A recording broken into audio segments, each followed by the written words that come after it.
Guys, I'm mad at myself. Yeah. Yeah. As much as I said that I would wait, as much as I said, "Oh, I'm not gonna buy it. I'm not gonna do it. I'm not gonna do it."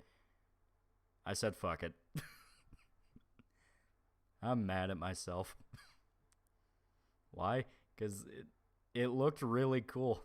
I watched gameplay stuff, and it's like you get to build a base, you get to build a ship, you get to do all this stuff, and I'm like, can I fly into a black hole?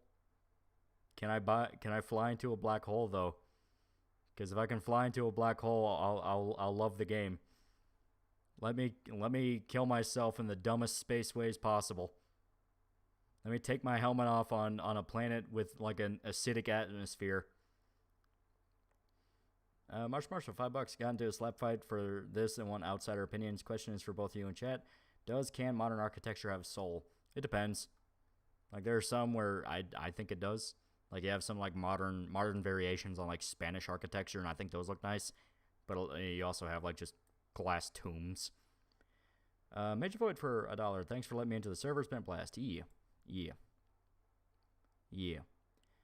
Played for almost 7 hours and it's really good. Has problem, but still really good.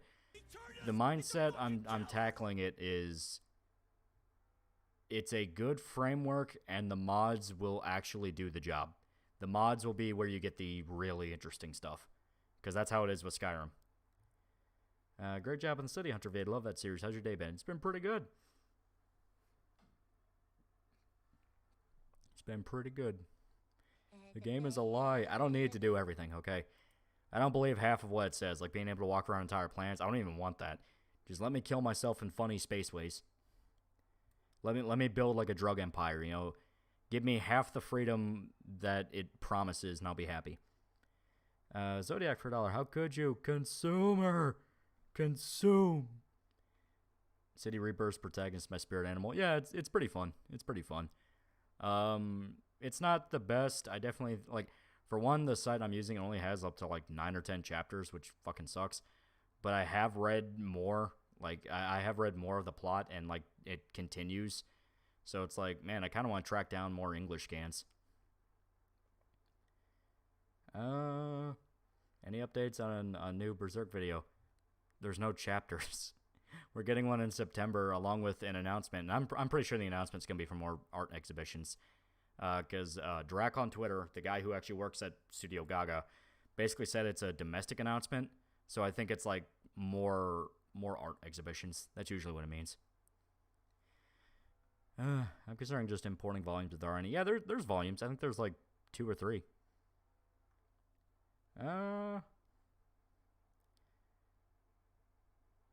No walking on a gas giant, literal trash. Yeah, I don't care about, you know, I don't care about, you know, being able to walk on a gas giant. Like, I saw that and I thought that was kind of funny. And people are like debating back and forth. It's like, no, you could land on it, but you'd be crushed to death. It's like, dude, I don't care. Just let like the horror of the cosmos be the horror of the cosmos.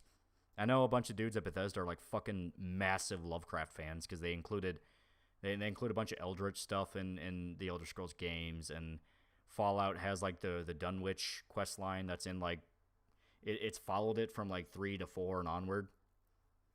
You know, it's like, yeah, let's have fun Lovecraft adventures. I think it'd be cool. You can fly into a black hole, you just die, no special death or anything. It doesn't have to be a special death, but just let us do it. You know, let us do it. The entire gas giant shit was hilarious. It was kind of funny, yeah. Do you stream Fridays and Saturdays? Because I thought it was Thursdays and Saturdays. I took the day off yesterday because I had to finish the video. I had to. Can explore entire planet. Too barren, nothing to do. Can't explore entire planet. Todd lied. Yeah. That's the thing, is like I don't care about the entire planet. You know, it's like, don't give me the scale of, I don't need an ocean if all I'm gonna do is play around in a puddle. You know what I mean? I don't have to have it. I mean, I say that, but Subnautica is literally an ocean. But you know. Did you ever play The Sinking City? Tried, and I got a little ways into it, and I thought I had good ideas, but then it kept forcing you into combat stuff, and it's like, eh. Daddy, chill for $2. Lolly, is it wrong that I headlocked my own mother? It's not great. It's not great. Don't do that. He had to make the movie. You can take off your helmet and suffocate. Okay, that's pretty fun. That's pretty fun.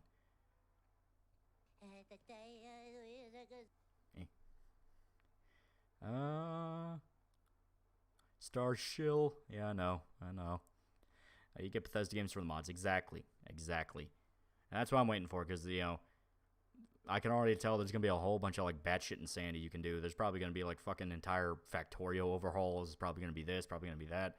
I mean, people basically made SimCity in fucking both Skyrim and Fallout. Never underestimate the Bethesda fans' autism. How long did it take you to beat Disco Elysium? Because it only took 13 hours for me. I kind of took my time and was exploring around. The big thing, I was worried that it put you on a time limit, because it said the cops are going to show up in 5 days. And I think it actually is a time limit you have to follow. So I didn't get to do everything I wanted, but it took me about like 20, 30 hours.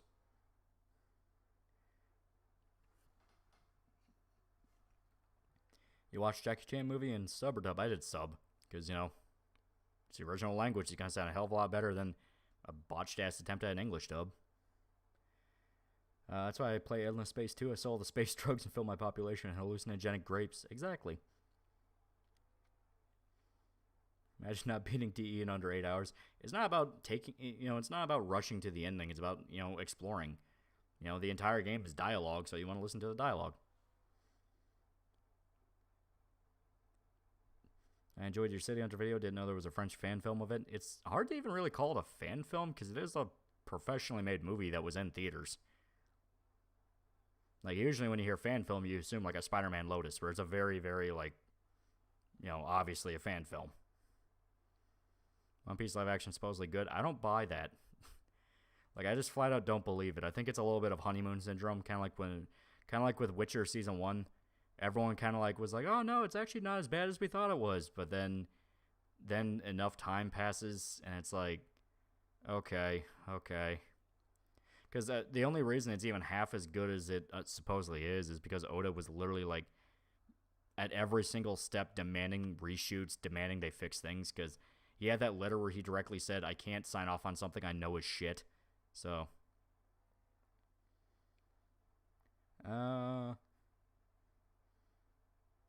Arch Marshall, $5 racing got Killing Floor 2, Portal 2, 3 Stalker games, 5 Metro games, Dead Rising 1, Quake 1. Sales and gifts are great. Recommend anything else? I'm pretty sure. Give me a sec to make sure. Where is it? I gotta remember the name of it real quick. Where is it? He turned us into fucking killers! I am losing my mind. Where is it?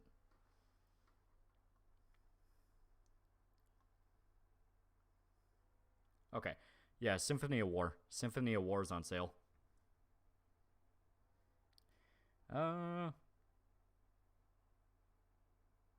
We don't speak of Spider-Man Lotus. Yeah, and that's kind of the thing that I think is frustrating about that, where everyone's going to be talking about it as the racist Spider-Man movie. And it's like, dude, don't drag the fucking behind-the-scenes drama into it.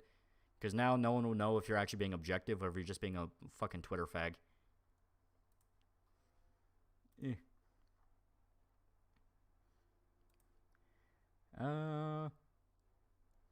First live-action history to not be shit. Milestone indeed, but I doubt there's any other there's other anime live actions come close that'll match it. To One Piece?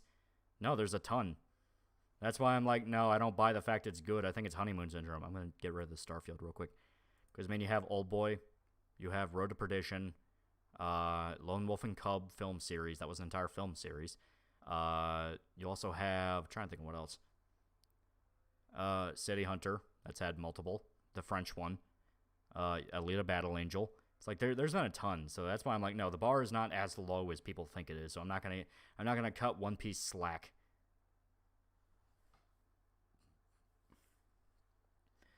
I enjoyed Gintama live action. It's okay. You're quiet? Ah, okay. Give me a sec. There we go. That's a little bit better.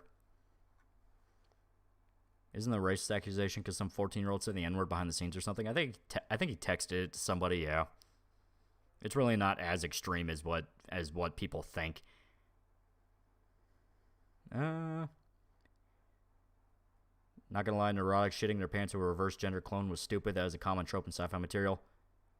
What is that in reference to? Is that in reference to Spider-Man or what? Kenshin had a Japanese live action, didn't it? Yeah, it actually had 2 or 3. Kenshin, I think it's Rurouni Kenshin X and Rurouni Kenshin at the beginning, and both those are pretty good actually. That's kind of what, yeah, that's kind of what brought the franchise out of the, I guess, shame, because for a while, yeah, after the whole thing with the author, it kind of went quiet. But then those movies came out, and people were like, "Oh, this is actually pretty good." Cult Personality, $10. Watched One Piece live action, pirated. Gotta be honest, didn't hate it. Like, it's definitely overhyped by One Piece zealots, but Bebop was a 1 out of 10. This was a 5 out of 10, and there are way better live action adaptations. They're not just Netflix. Exactly. Like I said, I think a lot of it's honeymoon. I think a lot of it's like honeymoon period, and as soon as it wears off, people are gonna be kind of like, "Oh no, oh yeah." Especially since Oda can't watch over them forever. You know, that he can't watch them and like smack them on the wrist anytime they try to change his shit. So eventually they're gonna get their way and they're gonna start doing dumb shit.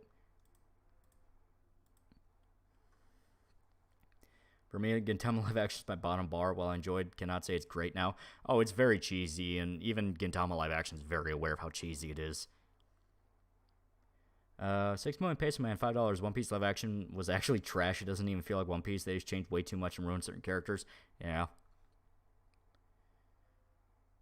On the stuff that you brought up regarding fan service in that video, my only issue is how it's implemented. Interrupting important moment with fan service can be as bad as Marvel humor. Oh yeah, well, it's all about how it's used, but I'm talking mainly from the idea of like if you include it whatsoever, it's bad, you know? Because I mean, everyone knows, yes, if you do something bad, it sucks and no one likes it. Did you finish Armor Core 6? No. I just got to Baltius on my playthrough. And I almost killed him, but I had to do other stuff, so I had to take a break. I did figure him out, though. So it's, you know, it's one of those things where maybe my next attempt or the attempt after that, I'll get him. But right now, it's like I had to take a break and do other stuff. Reverse gender clone I was referring to as Starfield. Oh, is that a thing? Because I haven't played the game yet. I don't know. I mean, yeah, it's like Starfield kind of seems like it's a mishmash of every sort of fucking, you know, sci-fi trope. So who cares? Do you think Quartering is a grifter? He's a pretty open grifter.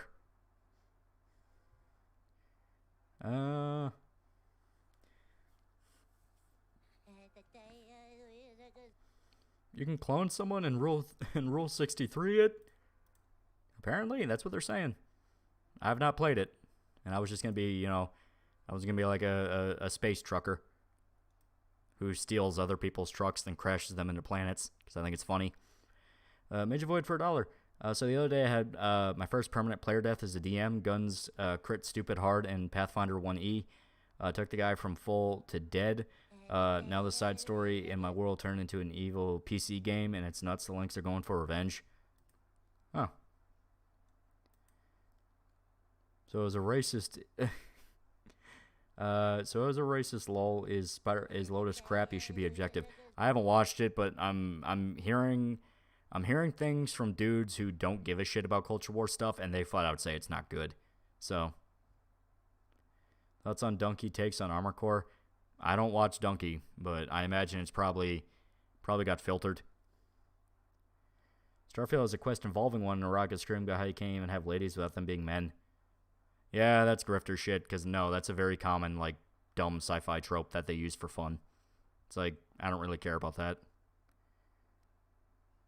You know, because it seems like it's kind of like a mishmash of all sorts of different sci-fi tropes, so really not anything to get mad at. The only thing I have noticed is that, yeah, some of the female characters look kind of rough, so I imagine some of the first mods that are going to be out for the games are like face replacers and stuff like that to like make them look pretty. Is it as bad as Synthetic Man's takes? All I know about Synthetic Man's takes on it was he was like, FromSoft L. Like, you know, just going like, oh, FromSoft failed. It's a terrible game, terrible video game. It's like, it's been pretty fucking good so far, though.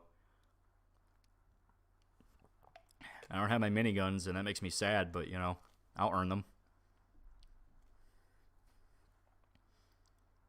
Starfield, Mass Effect Andromeda 2, Electric Boogaloo. I wouldn't really go that far, because at least it doesn't seem like it's, like, agonizingly painful.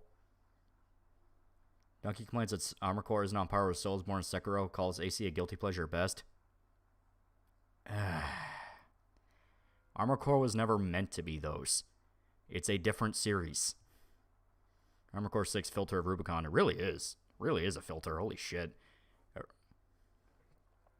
Donkey is saying AC6 is super easy while using equipment that he can only get later as he does the early missions. He pretty much says this ain't Elden Ring, therefore bad. I mean, that's pretty egregious. It's like, if you're claiming it's easy and you're using later game equipment to fight earlier, like you're replaying missions, that's kind of fucking sleazy. People hating on Spider-Man Lois. What happened behind the scenes of the same people who didn't make deal when reviewing Flash. Not to be that guy, but you got a point. You kind of got a point there. Who's your favorite Vampire the Masquerade waifu? I like Vivi. Vivi's pretty good. Malkavian Girl could get pretty good. I prefer... I'm trying to remember how the sisters were split. I think it was Jean and Jeanette. Jeanette was the crazy one. I like Jean. I like the actual, like, put-together vampire girl office lady. I like that.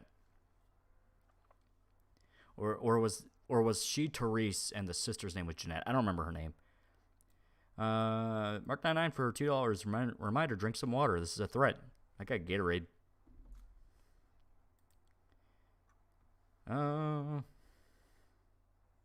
Given it's ending with Arlong, that will be the make or break for me on that one.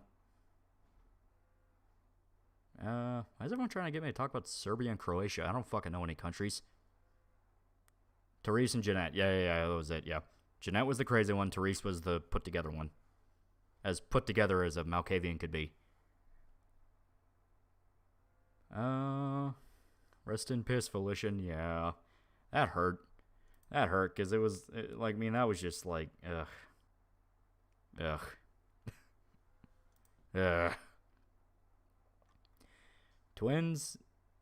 Dude, I'm trying not to spoil that, you fucking dick. Like, that's actually kind of a major reveal. OBS died. Yeah, it'd be how it be. Apparently they're working on another PC port of Saints Row 2, but it's probably scrapped by now. It's their fault. It is their fault. Everyone just wanted to remaster it too, and they want to make the fucking reboot, and the reboot was awful. It is their fault. Look on the bright side. Vampire Masquerade 2 is so bad, it'll probably never get released and won't take the product even more. That is true. That is true. Which that's another one we need to get around to trying to stream. That, Vampire Masquerade's so fucking fun. Weekend Warrior had a good video on Lotus. Yeah, I saw he put one out. He put one out, and Wendigoon's doing a video series on Faith. Like the game series Faith, which I really want to watch that. But I'm saving that for tomorrow. I think it might actually already be out. Let me check real quick. You ever played the Blood Rain games? A long ass time ago, but I do remember liking them. They were fun. I would actually kind of like to see it come back, but I would like to see it come back, but as like a Bayonetta style, something that's a bit more of like an actual character action, because it kind of had that thing I don't like where it followed directly behind your character, so it felt like a third-person shooter they forced to be a hack and slash. If they changed the camera up to be a bit more free, so it's a bit more of like a spectacle fighter, I think that'd be awesome.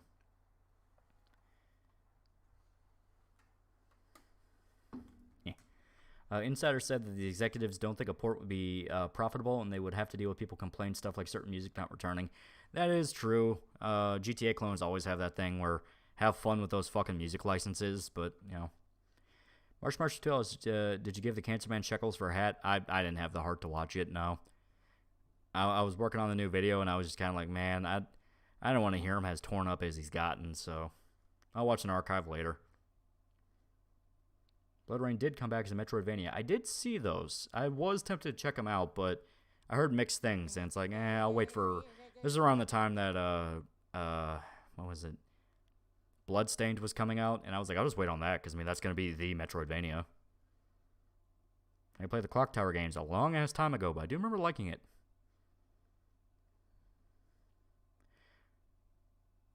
Earthblood reminded me that werewolves in WOD can be annoying hippies. But that's kind of always been their thing. It's like, oh, we're in tune with nature. It's like, that's why I like the vampire side more, like the actual masquerade, because they're like, yeah, the old ways are nice and good, but people have phones now. They can call the police. Shub Niggeroth for $5 finally made to a stream. What's your thoughts on the Boys comic in the current season 3? Since fun on Twitter make fun of the comic. I like the comic, and I think people who shit on the comic are just part of the new wave of like Garth Ennis was never good, which fuck you, Punisher Max. And on top of that, they don't actually read the comic. They look at out of context stuff or like YouTube videos and decide they've read the comic, because a lot of the shocking moments that people are like, oh, that was so dumb, it makes a lot of sense in context.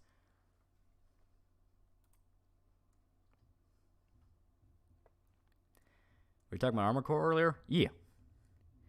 To be fair, GTA clones aren't the only ones who have problems with music licenses. GTA 5 removed a lot of songs because the licenses ran out. Yeah. I say in general, I mean, you have games that aren't even trying to be like sandboxes or have radio stations that have problems with music. That's why for a long ass time we couldn't get Metal Gear Solid remasters. Listening to your P5 stream, just wondering, did Ryan Gosling fell off because the guys were having fun saying he's literally me at the time, but Barbie movie happened? No, he still is very much the literally me meme guy. I mean, half the reason people want to go fucking see Barbie is because of him. Doesn't matter what cope the goddamn fanboys want to say, like, well, it's the most popular toy franchise in the world. That's constantly harangued and made fun of, and people say is bad to buy for your kid. Like, no. It was meme shit. It was stacked up against Oppenheimer. It was a kid's movie, so people want to go take their fucking kid to it. You had the Ryan Gosling thing, so, you know, dudes would drag their girlfriends to it. It's like, yeah, that kind of shit. Werewolf Gaia speaks through me, leech. Vampire bro, check out this video of a kitten playing with this string. You think Space Marine 2 would be good? I don't know. The stuff I've seen looks interesting. People are really hyped that you can fight Tyranids. I don't know. I want there to be more factions than the fucking Ultramarines. Because, like, as stated, I'm not the biggest 40k fan. I think a lot of it's kind of like, eh. Even I'm tired of Ultramarines, where it's like, can we do something else? You know, Black Templars are kind of fun.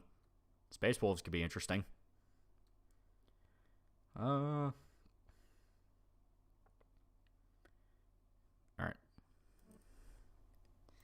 2 seconds.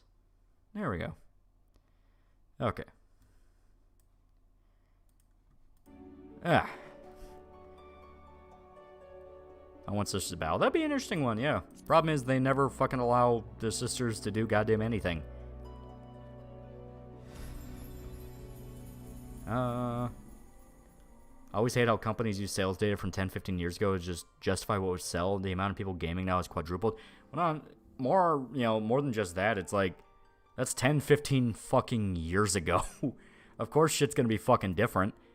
Maybe that's why they're trying to push the whole, like, you know, awkward Tumblerina shit in fucking games now. Because, you know, 2010, 2013, that was the age of fucking everybody and their mother having a goddamn Tumblr account, you know, wearing thick rim glasses and shit. Maybe it's that. Maybe it's a completely artificial trend. You know, they think everybody's watching the fucking David Tennant series of Doctor Who. Your costume sucks. Where's the chainmail bikini? We're still in a Realm Reborn, so we have to worry about stats for fashion.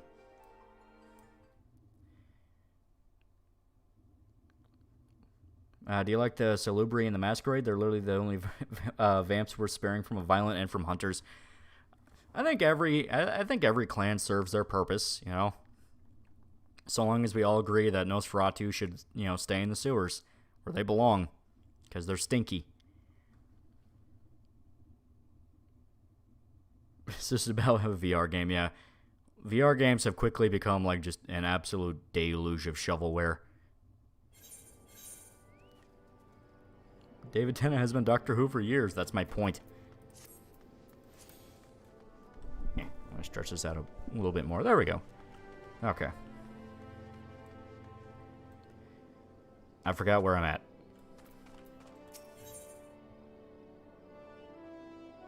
Oh, we can hunt for treasure. That'll be cool. Have you seen Ackman's video on reaction content and how half the video is making fun of Sniper Wolf? Yeah, we're in that period now where everyone acts like they always hated React content, even though everyone complaining has done their own version of React content. Like I said, a lot of this shit is like... I grow weary of the algorithm game. And it's like, hey, I can't wait for, you know, fucking 5 years from now when you have a Twitch stream where you are reacting to shit and pretending you're not. Who's Sniper Wolf? Triple S Sniper Wolf, the, like, super popular Twitch lady. I only know about her because anytime I try to look up Sniper Wolf from Metal Gear, her name pops up. And it pisses me off.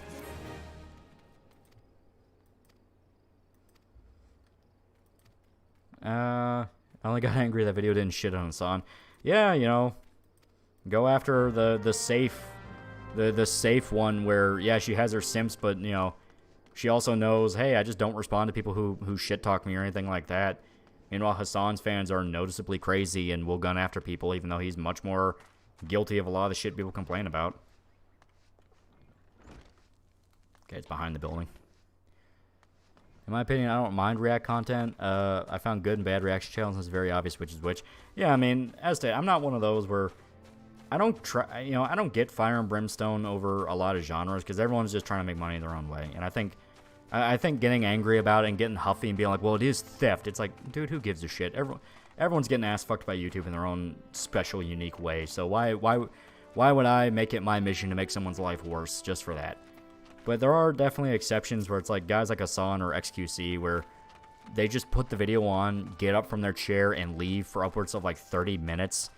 Where it's like, dude, that's actually shitty. What the fuck is wrong with you? You know, you're not a radio jockey where you're just there to be the interim between the music. No, you are there to host the goddamn show. You know, be like you buy an episode of the Joe Rogan podcast and, you know, half the fucking podcast, he's not even there.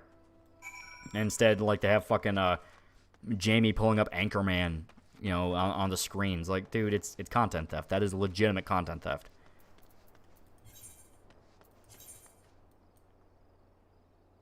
Alright. So we must find our treasure. I only get angry at animal snuff videos. That's, you know, that's legitimate. Good reaction vids have something to say about the topic. Bad ones just go, ooh, ah, ooh. Yeah, you know, where it's blatantly you're substituting. It's a glorified re-upload. That's basically what it is. You know, bad reaction content is literally just glorified re-upload where people are using you to watch the fucking thing. That's in the arcade shooter, Area 51. Dude, I played a shitload of that. That was in the local movie theater in the Mr. Gaddy's. That was fucking awesome.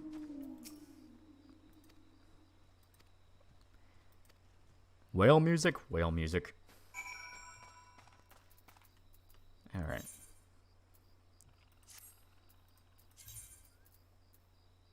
Okay, so we still have to attune that.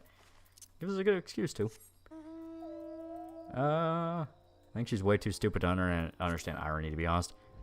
Alright, talking about Sniper Wolf, I don't think she cares. I mean, say whatever you want of like, oh, well, he totally ripped her apart in the video. She's a multi-fucking millionaire. Like, I don't think she cares. Breed with the whale. You leave the whale alone. He's our indigo whale. She knows what she's doing. Yeah, she doesn't care. It's like, oh no, someone made a video dunking on me. You know, I'm just gonna, like, wipe my tears with money. It's like, she's very aware that she fucking won.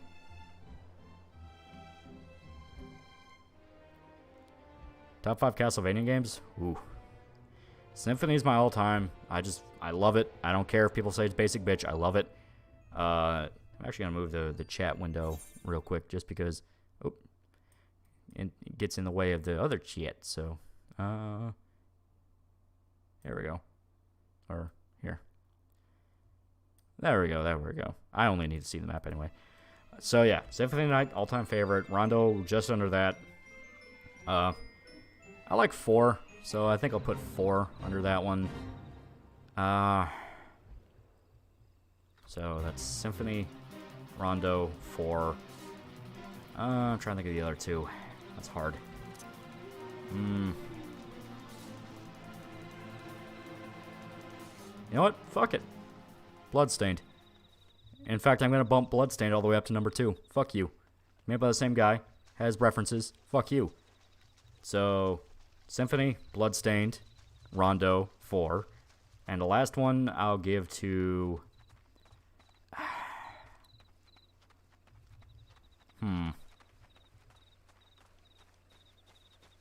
Trying to think of some of the other NES ones. Not NES ones, SNES ones. The ones where they had, like, way better pixel art. Those are really fucking cool. Iga didn't start until Symphony of the Night, sweetie, and he made one of the best fucking games ever. So there you go.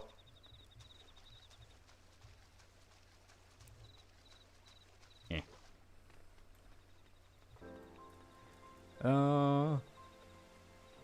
Problem with Sniper Wolf is that she starts shit with other YouTubers for no reason, and then deletes tweet after a while. After a while, it's why Jack Jones poking fun of her because she kept shit talking him. Oh yeah, it's clout farming. It's, you know, rage baiting. You know, it's that thing of if I spark up heat with somebody, everyone will look at both of us, and I get to win. You know, any publicity is good publicity.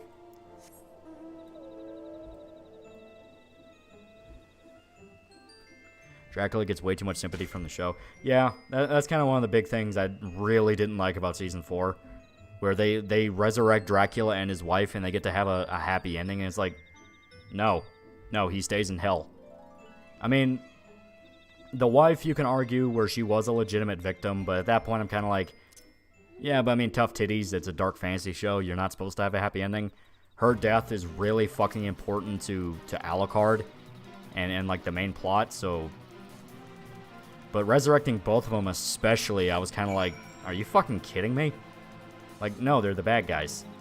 Not the wife, but Dracula is unequivocally the bad guy. He does horrible, horrible things. Symphony of the Night, 4, Rondo, OG. Respectable. I will admit, I can't really get into the old school NES games. They're just, you know, that's too old for me. That's too much for my young Zoomer mind.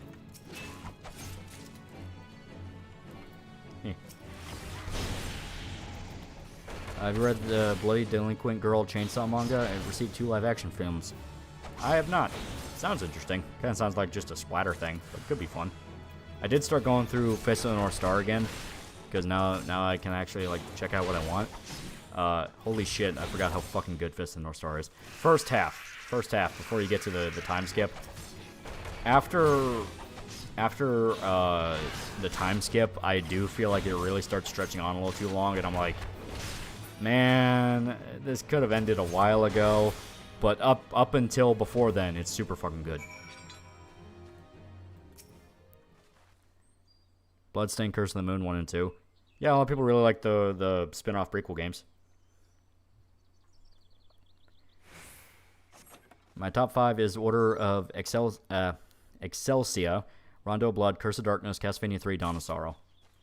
Dawn of Sorrow was pretty good when I played it. I might need to go through that one again. Yeah.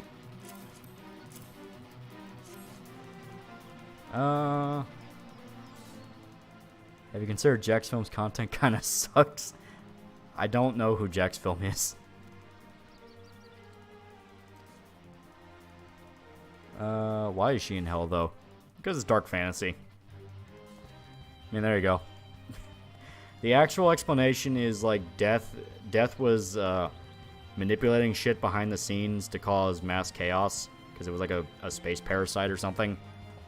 So they freed, Dracula and his wife from its clutches. That's like I think that was the explanation.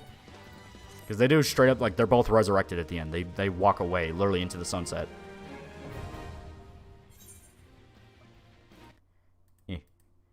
What is Fist of the North Star about, other than friggin' Chad beating the living crap out of Techno-Barbarians? Fist of the North Star is basically Japan's answer to Mad Max. It is post-apocalypse, Cold War gets hot and nuclear Armageddon happens. And it turns out that some of the survivors of nuclear Armageddon were martial artists, specifically of the Hotoko school. No, Hokuto school. I said Hotoko. It's the opposite. And the Nankin? I can never fucking pronounce the opposite. The School of the North Star, School of the South Star. They are fighting over how to control the wasteland and, you know, their own personal greed and vendetta. And the whole thing with the main guy, Kenshiro, is he just wants to find his wife. He just wants to find his wife. I will say I like Malcolm McDowell death. I love the concept, hate how they handled him. Redditor death pissed me off. Him saying fuck and not and like talking like a fucking Redditor pissed me off. It's like, no, you are classical. You are meant to be you are meant to be above this. You are meant to talk Shakespearean. I don't give a shit if it's cliche. That's how you're fucking meant to. Nanto. Yeah, it was Nanto. Yeah. The multiple schools, yeah. It's okay to say Lord of Shadows, one of your favorite Castlevania games. It was okay. I don't hate it as much as other people, but I'm definitely just like, it was of that period when everything had to be westernized. Plus, the U in Hokuto is silent. I'm never not gonna pronounce that though. It's how my mouth moves. Patrick Stewart death was better. Yeah, it's a good one.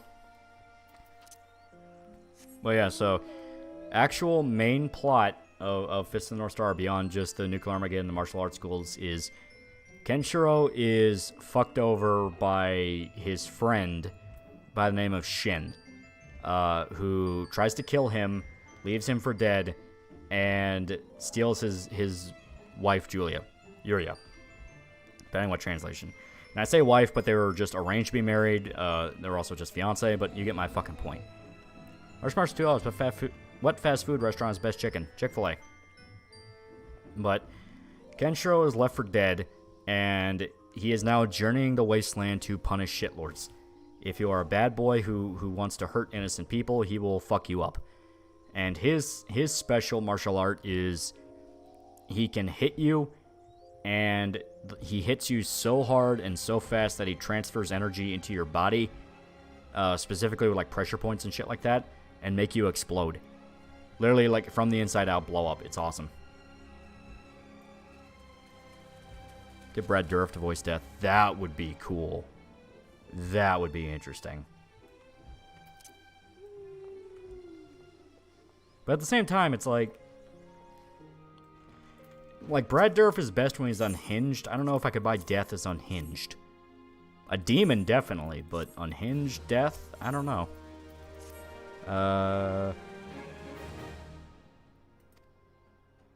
Have you heard of Bossman Jack, massive gambling addict, and my new favorite locale?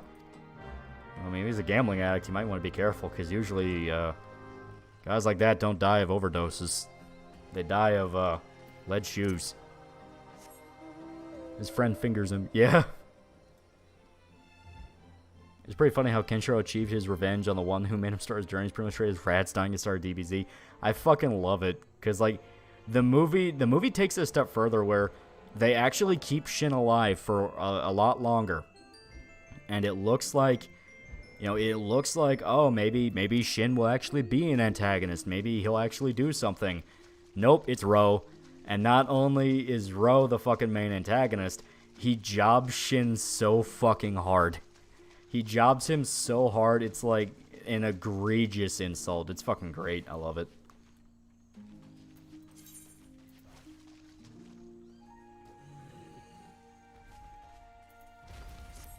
Trying to think. Our dung midge swarms. My hearing's going bad. I thought you said Fred Durst is dead. Have you seen Crimson Desert and Project Megan gameplay? I have not. No such thing as gambling addiction, only gambling losers and gambling winners. There you go.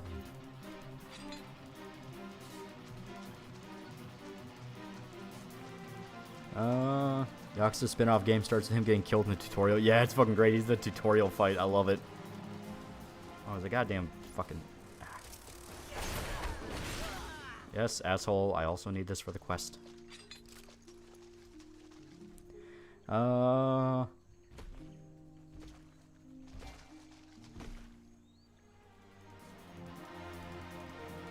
You won 1K, then gambled 300 away. Oof.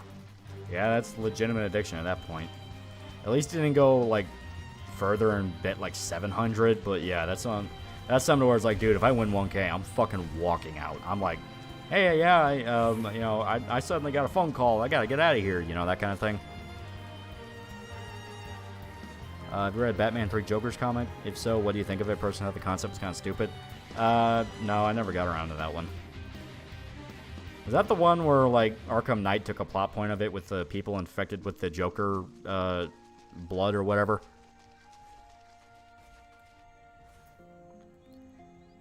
Eh. Best North Star game is Kino. It really is. It's fucking good. I love it. I love it. Like, getting the Yakuza dudes for that was, like, fucking incredible. And the fact they kept true to the gore and the violence, it's like, oh, man, that's so good. Because, yeah, I mean, Fist of North Star was fucking brutal. Which is really funny when you consider the fact that it was in Shonen Jump, which is a magazine intended for, like, Japanese school kids.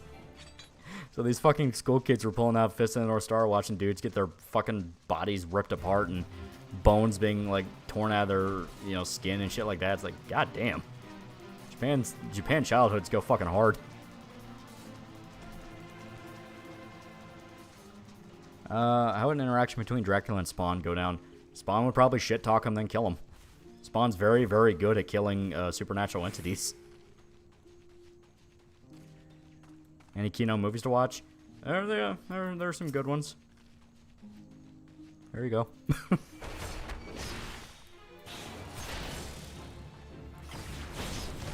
Have you watched Initial D? Not in a while, but I did hear the composer died.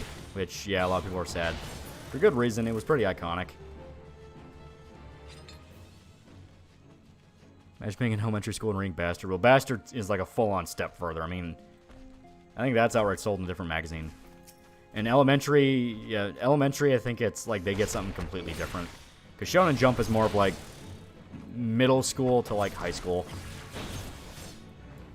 There's some good movies. Thank you. Very helpful. Alright. As stated, I watched Nicky Larson. That's a fun one. I just went through the original Fist of the North Star movie. That's pretty good. Trying to think of what else. I've been going through Venture Bros. Because me and Shota want to watch the movie. So I'm going through Venture Bros. And I just got to like season 5 or 6. And that's been really good. Metalocalypse movie wasn't bad. I'd hope not. I've been waiting on that for fucking God knows how long. What do you think of the Dolph Lundgren Punisher movie? It's not my favorite. I still hold Thomas Jane to be the top tier. And it's just kind of eh. Favorite Disco Elysium ending? Finding the Phasmid. Finding the Phasmid and the Hardy Boys dead. Because that is quite literally a new beginning of Revachol. Because with the Hardy Boys dead, their stupid bullshit, we're going to protect our neighborhood, pig. You know, that shit, now that's dead. Meaning, now the new generation of what's left have to pick up the pieces and you know, bring actual hope and change to Revachol that's not selling drugs.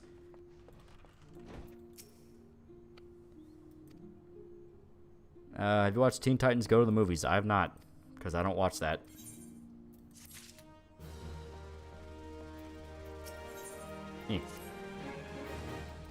What happened to the whale? I put him away. We're in a building. We gotta talk to people.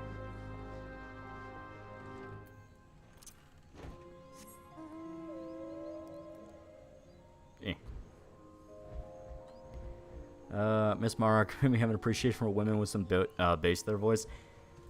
Like, the deep voice thing will always be funny to me.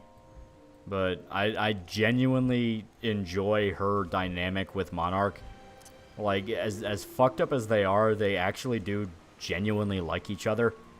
And that makes it very interesting to watch. Where you think, like, oh, this is the moment where he pisses her off and she storms out. And that does happen sometimes. But then she's able to, like, redirect that. And because she knows the Monarch so well, she's able to, like, take a situation and have it play out exactly how she wants, and not have it be like blatant, like cynical manipulation. It's just she knows how to word it to get it to where he thought it was his own idea. It's like it was great. Like I genuinely like those two a lot. They're two of my favorite characters. Henchman 21's fucking awesome too. I love his whole thing. Have you seen the trailer for the David Fincher movie The Killer? I saw it came out. I have not watched it because for something like what I assume is like a crime thriller where it's about, you know, serial killer hunting, I avoid the trailers at all costs because holy shit, those can spoil way too much. And I'm usually loosey-goosey with spoilers because it's like, if it's well made, it doesn't matter if I saw it coming. You know, it's good. You know, it'd be like getting mad that you rewatched a movie because you were spoiled on. It's like, yeah, no shit. But murder mysteries, completely other fucking deal. Murder mysteries you're not supposed to know.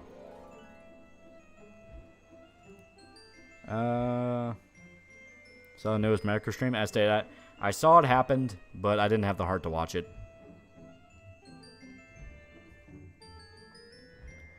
21's my favorite character. Did not like the Sphinx part, though. I like Sphinx. I think they're fun. You know, Sphinx is funny because there's just so much chaos where you have all these different factions already at each other's throats, then they get involved, so a situation can go tits up so fucking bad. Best live action Punisher? Thomas Jane.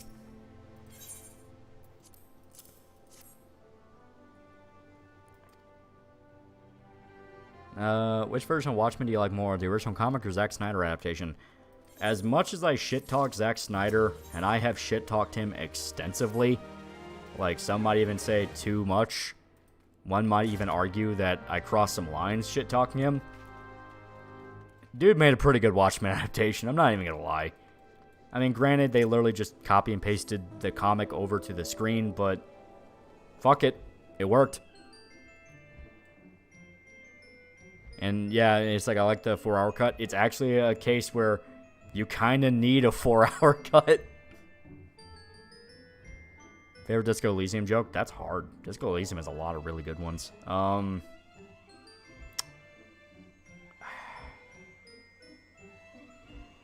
that's hard. Trying to think, because Kuno's pretty fucking funny. Like, Kuno has a lot of really great moments where he is just, like, spazzing out and shit-talking you, and I like those. The Everarts are so hilariously corrupt that some of their moments I thought was great, like the Wile E. Coyote green text where it's like, now, Harry, you know, I'm a very busy man. Why would I bother painting a black hole on a wall to get you to run into it? It's a solid wall. Of course you wouldn't fall for that, Harry, my boy. And it's just so fucking blatant like that. I love it. But I think my favorite joke is... It's hard to even argue it's a joke, but it's when you fuck up the karaoke. You fuck up the karaoke quest, where you're trying to sing karaoke at the hotel, and like it's this thing where you're like so driven, and it's like, no, everyone's gonna love it. They're finally gonna understand. They're gonna see real beauty, and you get like super fucking manic, and you fuck it up so bad, and I think it's like the limbic system or whatever one is like singing, and like you're so convinced you did a good job, and then like you talk to everybody and they're just quiet, and like you sure did try. And I think it's after you talk to everybody, you get like a notification from your mind that's like, they all hate it, and you take psychic damage. I liked that a lot. I thought that was fun. Tear it up sad style, yeah. Zack's Dawn of the Dead's so fucking good. It is fun. I will not say it is good. It is fun. Because there's parts of it I think genuinely kind of annoy me.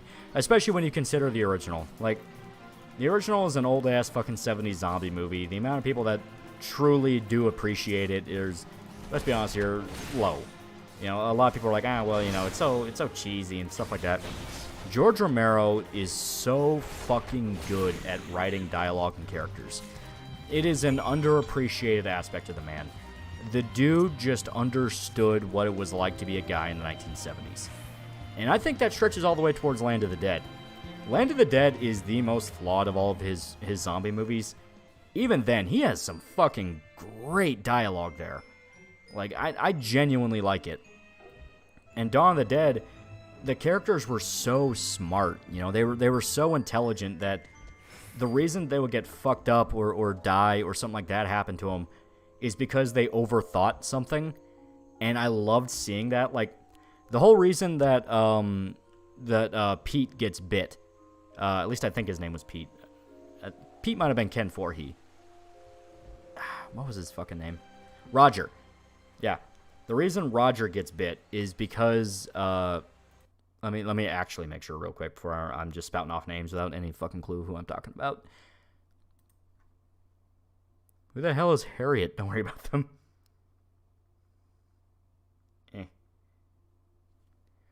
Is GTA safe to use? That's your answer. It is one of those where it can be, but buy a Google Play card if you're going to use it. Yeah, so fucking the whole reason that Roger. The whole reason Roger dies is because they overthink too much, and they also build up a whole thing with Roger where when he was on the SWAT team clearing out the building in the beginning of the movie, he was the dude that was cool. He was the dude that thought, he was the dude that watched everybody else panic, and it was like, dude, you're all gonna get yourselves fucking killed because you're not listening to each other, you're running off doing your own fucking thing, you can't do this, you know? So him and Ken Voorhees are like, let's get the fuck out of here, you know? But when they're trying to clear out the mall, he ends up doing the exact same thing, where he starts flaking, he starts, like, not thinking, he starts getting, you know, too antsy and energetic, and he gets shook up when the zombies try to get at him, you know, that kind of thing. And another aspect I thought was interesting was, so, I don't know if this was an actual intentional thing. Maybe it was, maybe it wasn't. I thought that the reason they would avoid shooting zombies in the movie was they're trying to save ammo. Because I know they raid the gun store, but they're also like, hey, you shoot one, there's still going to be 20 others after you, don't waste your time. That was kind of what I thought with why they weren't shooting as many zombies. And it was a thing where it made sense, but then they would get way too close. They would get too close, and it would get to the point of like, okay, you have got to clear some out. Establish your area, establish how much of a circle you want to work with, and then shoot anything that gets close. That kind of thing. Marsh $2, you forgot Romero made Diary of the Dead. Yeah, Diary of the Dead fell apart all around, but every other movie was great, so... Sadie Inward for $1. Have you ever seen The Cream Titans starring Throbbing, Hardfire, Yeast Boy, Rapin', Psyhor, where they fuck the diabolical villain Lade, Red Sex, and Blackfire? It stars a comic for Erective Comics and then was adapted for TV by Cartoon Network. That took some effort, I'm gonna lie. Took some effort. Tom Savini's gore effects are also great, though they peaked in Day of the Dead. I own a book by him that details all the special effects work, and it's really interesting. Oh, yeah. Day of the Dead was fucking awesome. Do you like Survival of the Dead, Hatfield McCoy one? It's been a long time since I watched it, but I remember thinking it was okay. It wasn't terrible. There were parts of it I really liked. The guy biting the finger off the zombie and thinking he was safe, and then by the end he's like turning. Is like, I thought that was interesting. But at the same time, I'm kind of like, by that point, it really felt like George was just kind of repeating themes. Like, Survival of the Dead's basically just kind of Day of the Dead again, just more of a Western, so.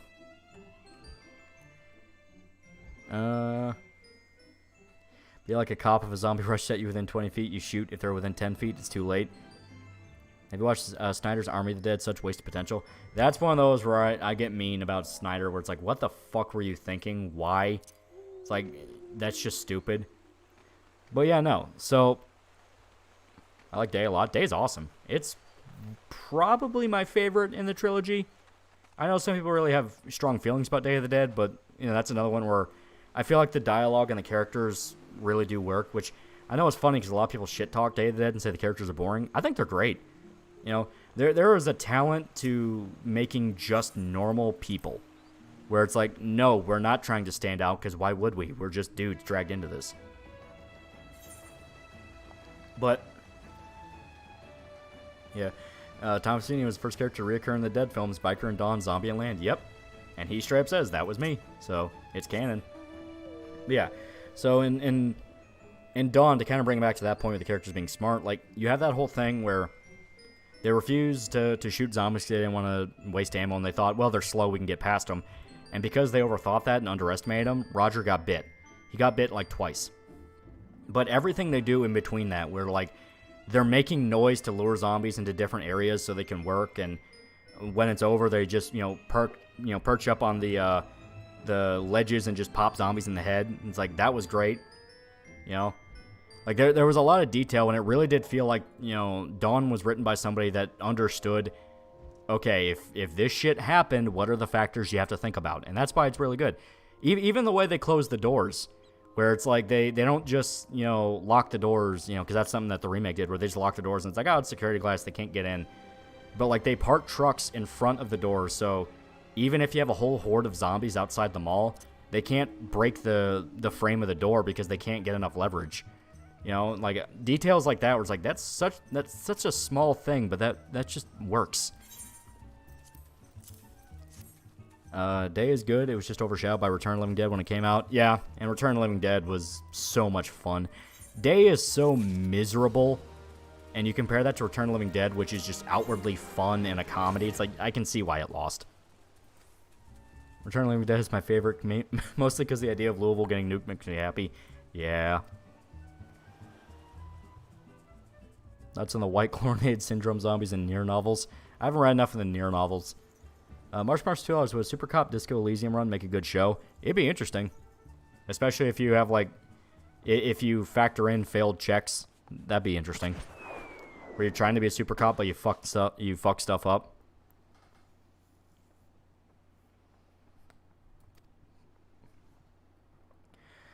Day has one happy moment, and it's when she hangs out with the two mechanic guys in their paradise. Yeah. And even that happy moment amounts to, fuck it, let the zombies have the world. Who gives a shit? High School of the Dead. I haven't really got super into High School of the Dead, and I think a lot of it's just because by the time I found out about it and like wanted to watch it, I was so overexposed by all the different fucking commercials about it. I mean, they ran like mainstream commercials here about it. That's how big it got. Everyone was fucking talking about it. Everybody was watching it. I did eventually sit down and check it out, but I was just kind of like, eh. Compare that to Zom 100, where I'm fucking loving it, but Netflix is delaying it every other goddamn week. Ever watched Maggie? Yeah, that's the one with Arnold Schwarzenegger. It's fun. I like it. The fact it's trying to be more of like a drama, and it has like a terminal illness metaphor. It's like, yeah, that works. That plays on like the sadder aspects of like a zombie outbreak of like, you would have to kill a family member. Because, man, that was the part that really fucked me up in Shaun of the Dead when Shaun lost his parents. I always thought that was like so mean-spirited as a kid. Now I watch it and I love it, but it still is like one of those that like, oof, that hurts. I remember the zombies in the Of the Dead movies had the origin being a satellite with weird radiation. That was Night of the Living Dead. Dawn and Day never explain it. In fact, Dawn and Day kind of tease... Land of the Dead especially kind of leans into it a little bit. It kind of teases more of a biblical Armageddon scenario, where it's like, you know, because you have the line in the Bible of like the dead would be resurrected when Armageddon came, and it just goes with the interpretation of that, but with zombies. And they do tease that, where they debate back and forth, like, you know, do we even deserve to keep going? And with every movie, less and less humans are alive, and it's kind of like humanity's dying out. Twilight of the Dead, the one that they're saying is coming out and is like Romero's final script, is just straight up humanity's extinct. Or like you have like you have like so little people that even if you killed all the zombies, humanity's fucked. Marshmallows, I'm sorry, Mom. Yeah, that hurt. That hurt. I will give High School of the Dead an ending. MC becomes warlord and gets Psycho his wife. There's worse ones. Technically, Zack Snyder Dawn of the Dead's a virus, I said on DVD cover, nowhere else. So, well, another thing is, like, as much people say it's Zack Snyder, James Gunn wrote that movie. James Gunn wrote that movie. And I feel like if you had a director that was more in line with, like, his style of humor, you know, not quite Edgar Wright, because, I mean, he was making Shaun of the Dead, and trust me, like, if I had to fucking choose the timeline, yeah, no, let him have Shaun of the Dead. But,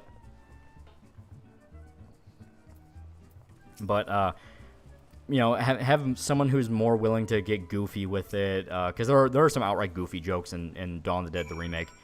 And there are other times where it feels like it's trying to shock you, like, I didn't notice it until I was watching, like, a fucking YouTube video about the Dawn of the Dead remake. It was by, like, one of those horror channels. I don't remember the name of it, but it was like, yeah, Zack Snyder has, like, that weird thing where he likes the idea of a zombie baby. And it's like, yeah, I kind of did notice that, too. Biblical aspect was only really present in the 35th anniversary cut of Night of the Living Dead, where John Russo added some scenes. Well, I'll say that's Night of the Living Dead. Dawn and Day, they talk about it. They don't, like, outwardly establish that's what happened, but they tease the idea. Yeah. Psycho is best girl high school of the Deadpool. I mean, she was a fucking badass. They try to make it to where she's, like, crazy and, like, oh, she enjoys hurting people. It's like, dude, she was a fucking badass. She could hold her own. When she actually got a sword, holy shit, she was a fucking killer. Have you watched The Crazies? Yeah. And I do like it. I like both. I like the original and I like the remake. It's definitely different. You know, the idea of, like, it's not a zombie virus, it's people who have, like, gone insane and violent. It's like, that's kind of interesting. It's like a softer version of Crossed, where it's not, like, outwardly trying to be, like, a splatter thing. It's like, genuinely trying to explore the concept. It's like, okay, that's pretty interesting. I don't like zombie babies. They creep me out. To me, they can work, you know, child zombies, zombie babies. I'm fine with stuff like that. And, yeah, I mean, they're supposed to creep you out. The entire idea is disturbing. It's the fact that with Dawn, the remake Dawn, I feel like it was effective for what it was, especially since it was the punchline of a joke. The Russian chick gets, like, bit or scratched. I don't remember how. But, yeah, she gets bit or something. And she's turning as she's giving birth. And, like, you know, the black guy who was, like, her husband, like, shot the lady that wanted to put her down. And it led to a big gunfight. And everyone walks in and they just see everybody fucking dead.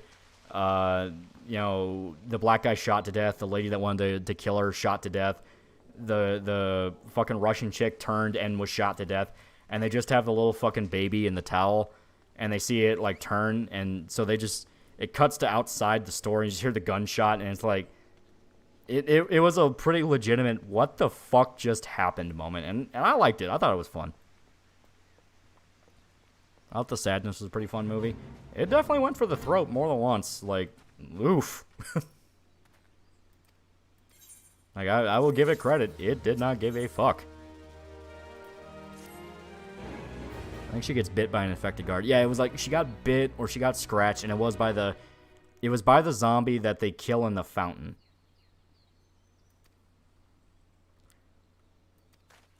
Maybe edgy for edgy's sake, but the concept of Cross did scare the shit out of me. It's a legitimately good concept. You know, it's like, oh, you have a virus that it doesn't really do anything beyond shut off your inhibitions. And you just see how bad people can get if there's nothing in their mind stopping them from getting bad. It's like, oof. Yeah, that can get dark. So Crossed without the rape. Yeah, that's basically The Crazies. Our sponsor $2. Even though Game of Thrones sucks, the White Walkers are scary. Game of Thrones doesn't suck. It's Game of Thrones past where all the cool people die sucks. You know, to me, it peaks at the Red Wedding. Still has some good moments after that, but then it just kind of starts spinning its wheels, and it's like, okay, we'll build this guy up and then kill him off, so nothing was solved. We'll build this guy up and kill him off, so nothing was solved, and it gets to the point where it becomes more about the melodrama with the characters than the actual plot, and I was on board with the plot. 1990, Night of the Living Dead remake by Tom Savini is underrated. I like it. I actually think it's fun.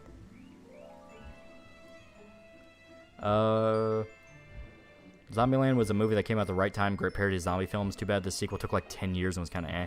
Yeah, the sequel is just way too late. Way too late, and it does kind of feel like they Not so much cash in on the jokes, but you can definitely feel they're not really as, yeah. Hitman Agent Morty 7 for $1. Okay, imagine The Exorcist, but in this version, the child is raised by an abusive, neglectful parent that doesn't even realize there's a demon. Child walks on the wall, get out of the way, little shit, game's on, throws beer bottle at child's head. That could be fun.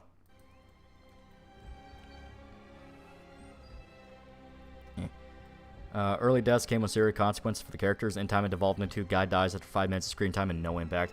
Yeah, and that's what pissed me off.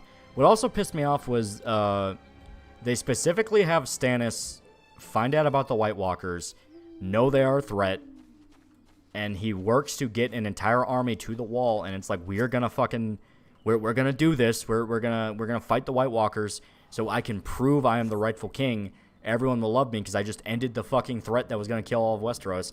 And then they have a bullshit betrayal where a bunch of people ambush him and he dies. And I'm like, oh my god, fuck off.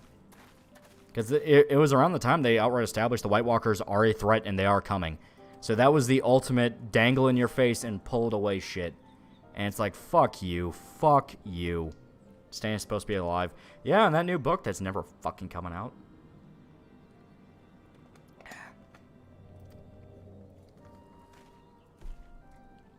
Yeah.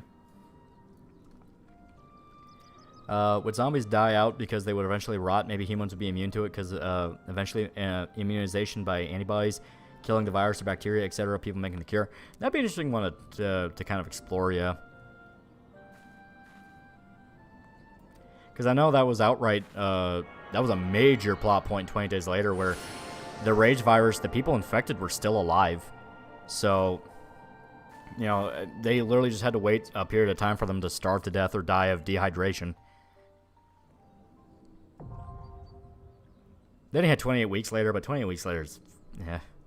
I liked it well enough as a kid, because I just liked, you know, ultra-violent zombie movie. Now that I actually watch it as an adult, it legitimately pisses me off. Where there is so much that fucks up for no reason. Like, no reason. Great City Hunter video helped distract from being in the hospital from a 5mm kidney stone. Gonna check it out when I get the chance. Oof. Yeah, my grandpa gets kidney stones, so I feel your pain there. Walking Dead had it in the comics, I think, and Cross did it. Walking Dead did it, but they also established that it takes a long-ass time for the zombies to rot. Because in reality, if you had a bunch of walking corpses running around, they wouldn't last a month. Like, not even a month.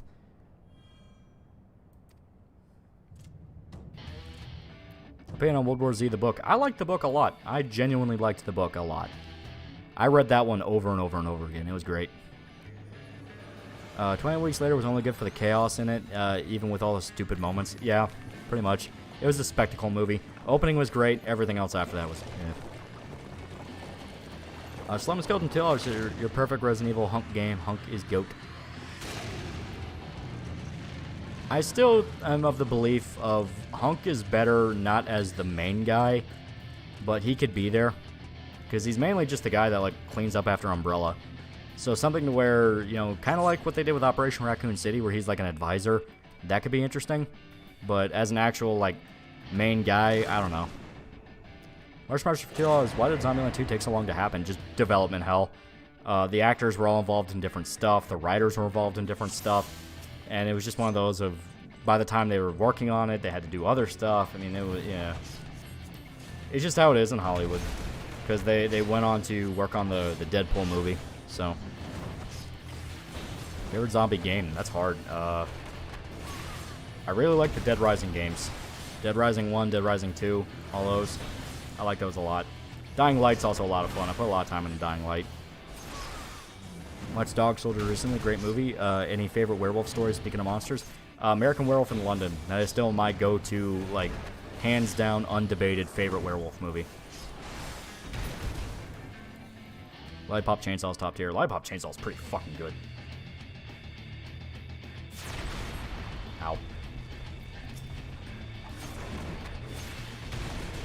Ugh. That's on Flood from Halo. They're interesting.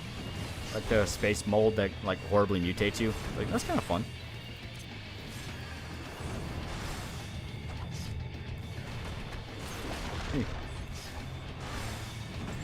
need to build up my chakra. Best fan flip for me is still Coppola's Dracula. Vampire movies, that's hard. There's a lot of good ones. From Dusk Till Dawn, The Lost Boys, Fright Night.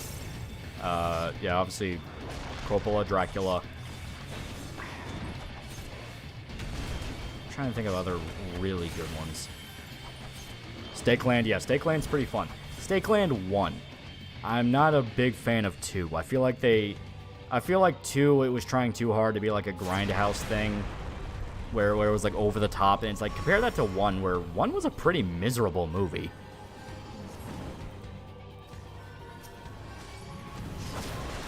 Like, you know, Stakeland 1 took itself very seriously. Okay. Daybreakers is underrated. Daybreakers is fun. I don't know so much about it being underrated. I did like it. And I did like the gore, and I liked how vicious it made the vampires. The vampire mutation thing, where if you go too long without blood, you become the fucked up bat monster. It's like, that's pretty cool. Interview with a Vampire. Yeah, there you go. That's one I haven't watched in a long ass time, though.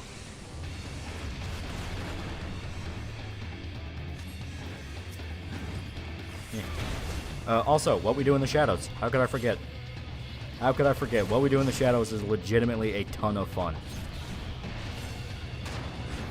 Because yes, for those unaware, it was a movie before it was a show. Priest 3 Days a Night. I don't like Priest. To me, Priest is like silly. Zom 100 ain't bad. Zom 100 is pretty fucking good. I still have not seen the live action, but I plan on rectifying that soon. Ever heard of Hansel and Gretel Witch Hunters? I saw trailers for it, but it was one of those where I was like, eh. It was trying to ride the coattails off Abraham Lincoln Vampire Hunter, which already was kind of an movie, because it fucked up a lot of elements from the book that were interesting. Like the fact the book was actually trying to take the idea seriously, and that was the fun of it. Where it's like, hey, what if we, like, quote unquote found evidence that Abraham Lincoln hunted vampires? Like, compare that with like the movie where it was way too over the top. It's like, eh. Priest based off of manhwa, they have nothing in common. See, the actual manhwa could be interesting. But the movie, I was like, eh.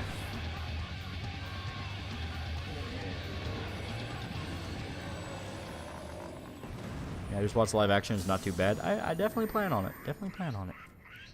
Isn't Zom 100 taking a break from now? Yeah, it's been taking multiple breaks. And it fucking sucks. Have you watched From Dusk Till Dawn TV series? I have not. I am curious about it. Is it good?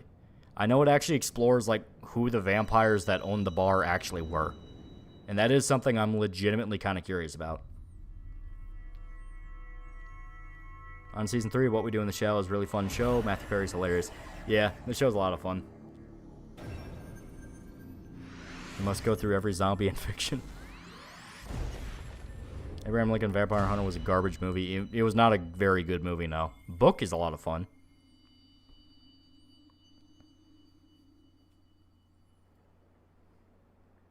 Is this a zombie? Best zombies? Is that the Korean one? I think I saw that on Amazon. Not that I've seen the movie, but I saw it was on Amazon. Eh. My phone wants to fucking explode. Alright. Oh, no, it was an anime. Okay.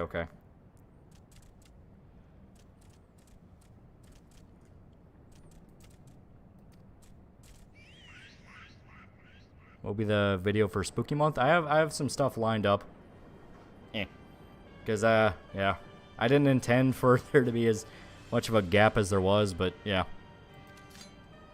Now I actually have my list of stuff I'm working on. Like, next video, undebatably, is going to be Twisted Metal. Because I genuinely want to talk about the Twisted Metal show. Is This Zombies about the cross-dressing zombies who serve into a necromancer and fights monsters using a pink chainsaw? Yeah, I googled it. Yeah, and that's what it pulled up. I thought it was like a...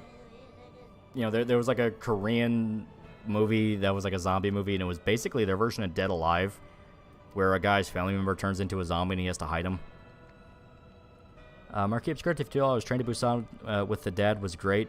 He bat dad. Yeah, Train to Busan's a lot of good. Like really good. Like a lot of fun. I like the sequel. I don't care what people say. I like the sequel. I agree it should not be called Train to Busan. It is not even called Train to Busan 2. It is Train to Busan Presents Peninsula. Which still, like, yeah, purists are like, what the fuck? You know, it has barely anything to do with trains. It's like, yeah.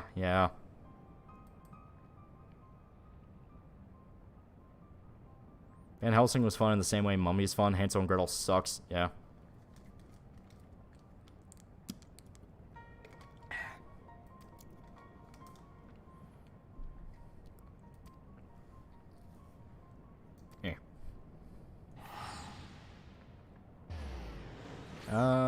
One of the best gore scenes, the lawnmower. Oh, yeah.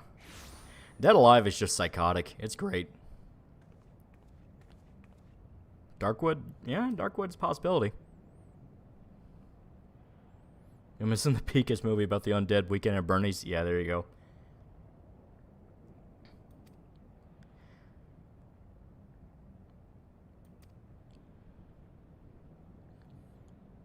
Thoughts on Shin Godzilla? Shin Godzilla is really fucking good. It's very good. You ever watch tons of B movies like Sharknado? Nothing as explicit as Sharknado, where that's just flat out, like, I don't touch anything from the Asylum, because that's where it gets, like, egregiously painful. I am willing to watch B movie stuff where it's just meant to be fun, though. Hellsing Ultimate or TV Anime? Ultimate. I prefer the TV is slow burn with more of the focus on series, plus the music is just style. Ultimate. I like Ultimate. Is Shin Godzilla a horror film? Not really. I mean, it's a kaiju movie, so if you're really scared of, like, massive destruction from a big monster, yeah. Thoughts on Shin Ultraman? Still need to see it. It is on Amazon, though. Hype for the new Japanese Godzilla movie coming out later this year, Godzilla -1. Yeah, it looks really good. Shiki's a really good vampire story. Shiki's a really good vampire story, because eventually I will get around to doing a Shiki video, because there's a part of it I really, really want to talk about, and that none of the conflict even really needed to happen. Vampire in the Garden is a very interesting concept for a world with vamp society and humans. Yeah, that's another one where I saw trailers for it, and some people really like it. But the actual, like, the actual conflict of Shiki quite literally did not need to happen.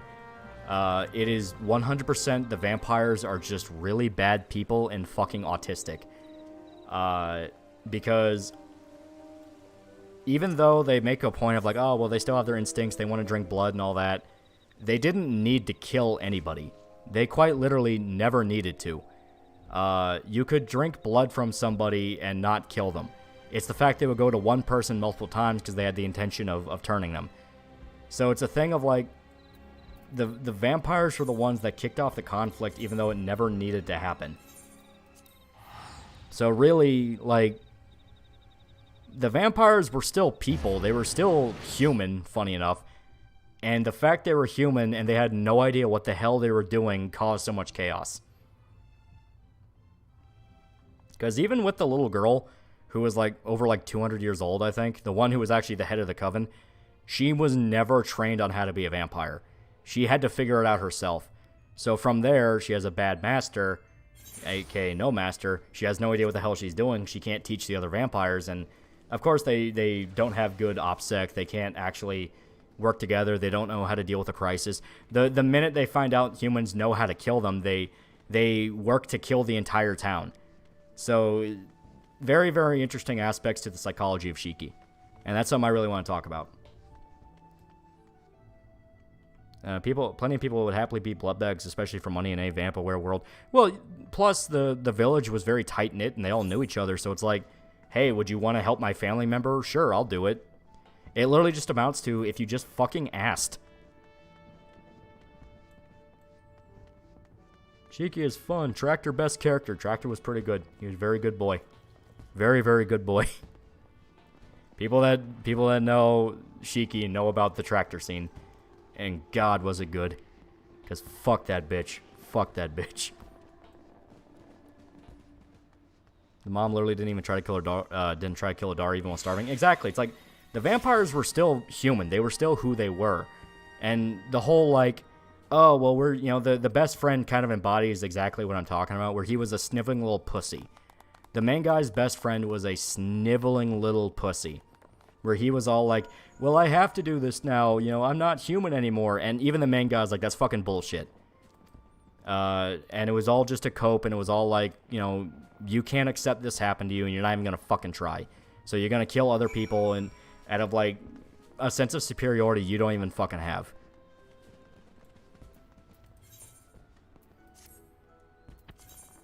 Ugh.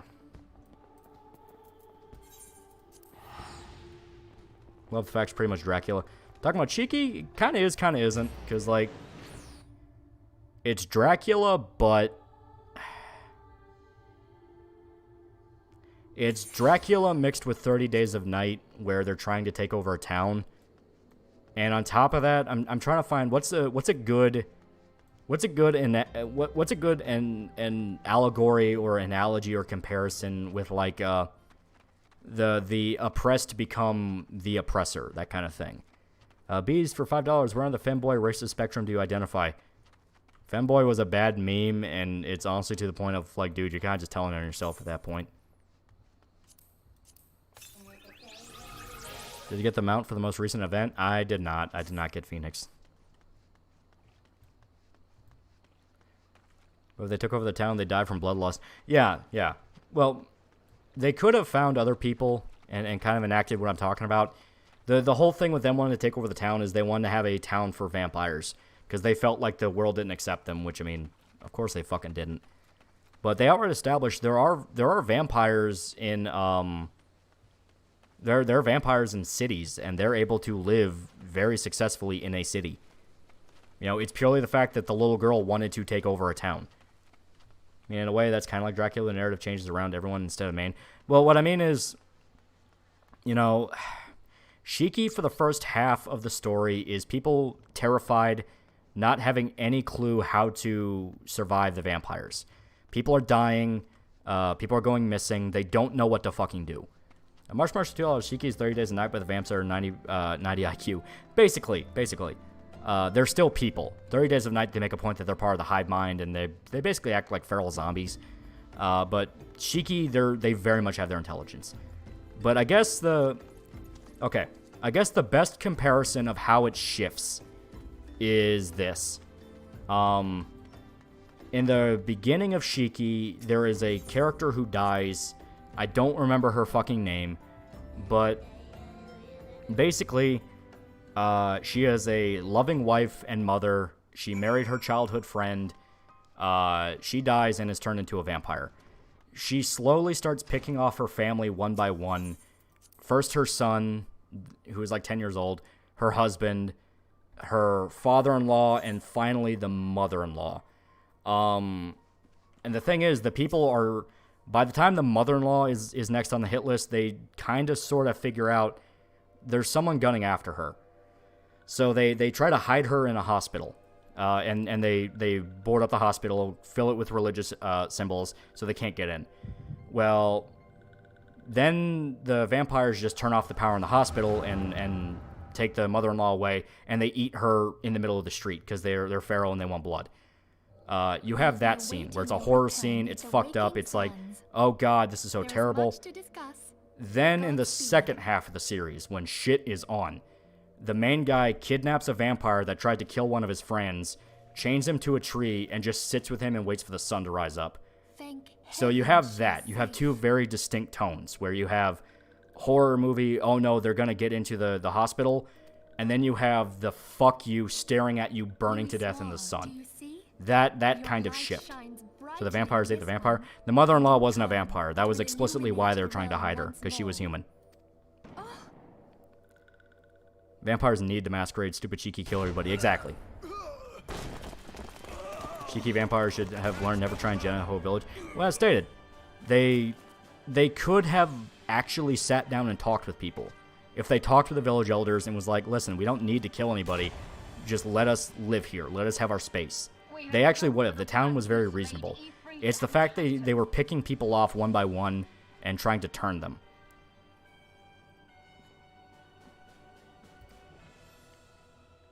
JoJo Part 1 had some good horror scenes with vampires. Remember Dio turning a mom into a vampire? Yeah, that's pretty good. Shiki sounds awesome. It's genuinely good.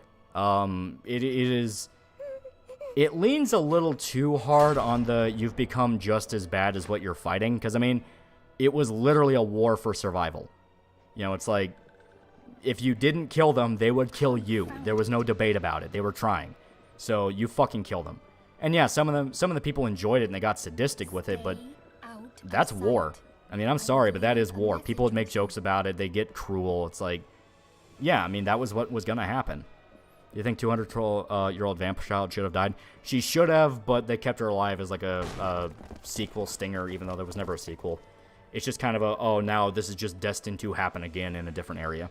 I surrender myself on the condition you spare the innocents. Girl was stupid, trying to literally kill her entire family, trying to make them immortal. Yeah, because that's they never taught them how it actually worked. They themselves didn't understand how it worked. They were stumbling around trying to figure everything out, and it caused a lot of tragedy. That's why I really like the blacksmith. The blacksmith was just fucking mean.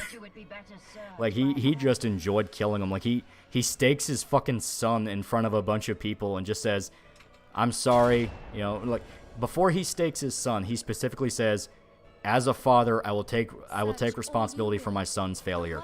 So he stakes his fucking son in front of everybody and just gets up and readies himself for war. It's fucking great. What's it called again? Shiki. Shiki stuff is genetics based and she was adopted, dumbass. Well, the genetics thing was always fucking weird because it's like, that was a detail I never cared for, where it's like, I'd unironically prefer not knowing because it plays into the fact that none of the vampires know what they're doing. Having it be a genetic thing, that's where I'm like, that's a little too much science-y for something that's explicitly mystical. Hold that thought. Not really destined because the priest becomes our new dad, and he seems like he's trying to find answers and would probably end up writing down rules for being a vampire. Even then, like, he was a fucking retard. Like, the priest simped for the vampires for not much actual reason. Like, unironically, I'm gonna be mean about it. He got his fucking family killed. No! He got his fucking family killed.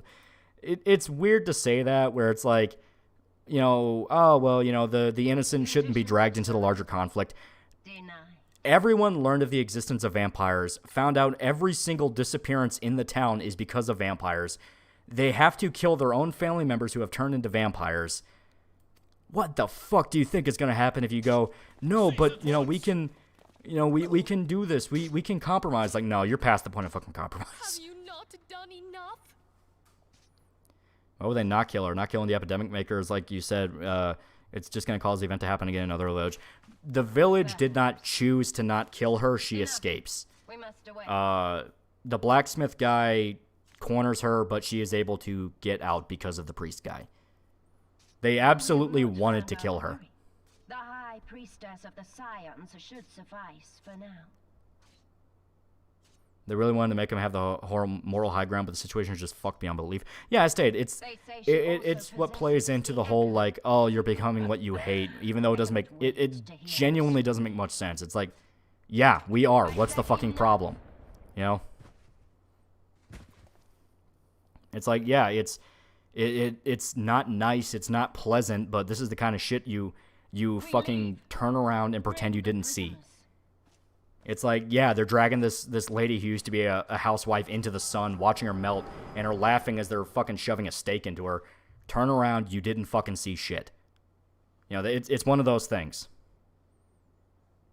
Kill Vance, just purge them because they cause more damage. Exactly.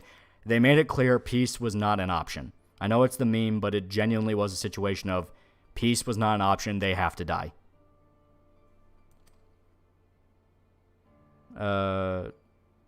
Shiki is the training video for the Camarilla to tell New Bloods why they don't break the fucking masquerade and run around killing and making more of themselves. Exactly.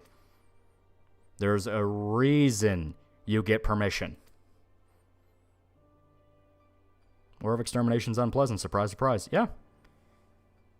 I really like the doctor. Him experimenting on his own wife when she turns is great. Oh, it fucks him up. It fucks him up. He became one of my favorite characters because, like, yeah, by the end, he's not even human. He is just rage.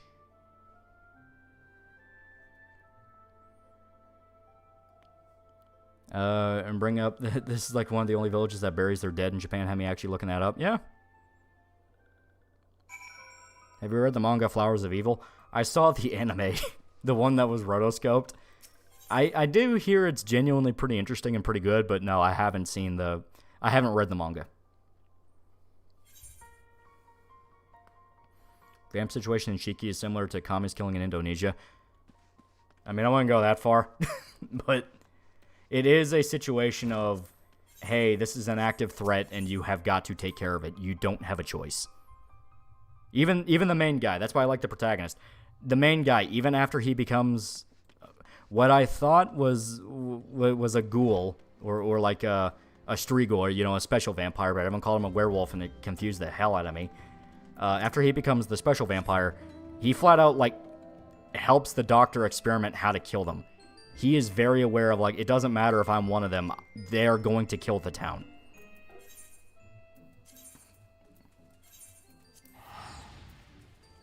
They don't bury their dead in Japan? No, they usually do, like, cremations. A Dompier. Yeah, exactly, like a special kind of vampire. Apparently they, like, there was a period of time where I was genuinely confused because people refer to him as a werewolf, and I'm like, what the hell are you talking about, werewolf? And it's like, yeah, that's what they call him. It's like, no, he was like a strigoi or something. There were no werewolves in Shiki. And I looked it up, and it's like, yeah, they refer to him as a werewolf. And it's like, why the fuck would you call him that? I mean, in the sense they did bad shit, and so bad shit was done to them. Exactly, yeah.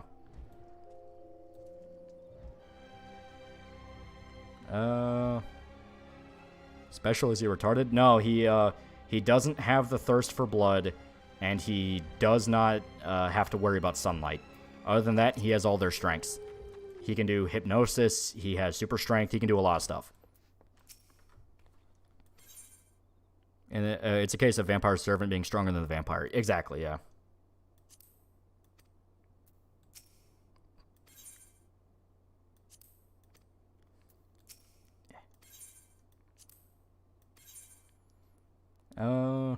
He's a daywalker. Yeah, he was a literal daywalker. Have you seen Morocco-chan? Is that the one where it was like they're all like Lovecraft deities, but they're like anime girls?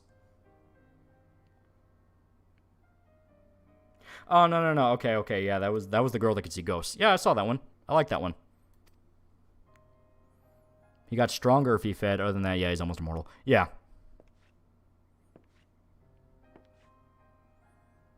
Yeah, we die together, yeah. Well, the actual ending line, I think, was like, I'm already dead. You know, because, like, he knows, like, hey, I can never go back to being human, so fuck you. How's your manic pixie girl, vampire girl loli in the one RPG you played? Oh, the fucking, Wrath of the Righteous? Yeah.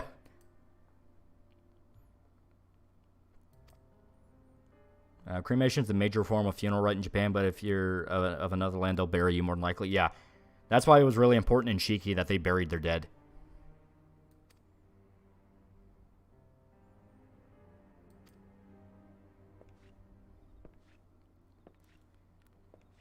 I really hate the servant character. Him getting blown up at the end is great. Oh, he was a dick. A lot of the vampires were just fucking bad. Like, they were just bad. The pink-haired chick was like... the pink-haired chick's kind of the go-to for hateable vampire. That's why the tractor is so good. Because she just does shit out of fucking spite. That's kind of what I mean by, like, you see there are vampires where they don't want to do anything. The lady who owns the cafe, her mom turns into a vampire, and the mom is genuinely trying to be, you know, a good person, and they're trying to figure out together, and you know, they actually hide her away, and she's able to somewhat kind of have a form of a life. Then you have the pink hair girl where she's like brainwashing people to kill each other for fun. Like yeah, she is just fucking evil.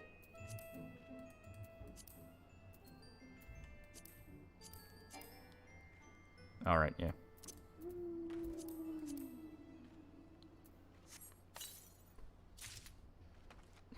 Tractor Coon, savior of the village. It was great.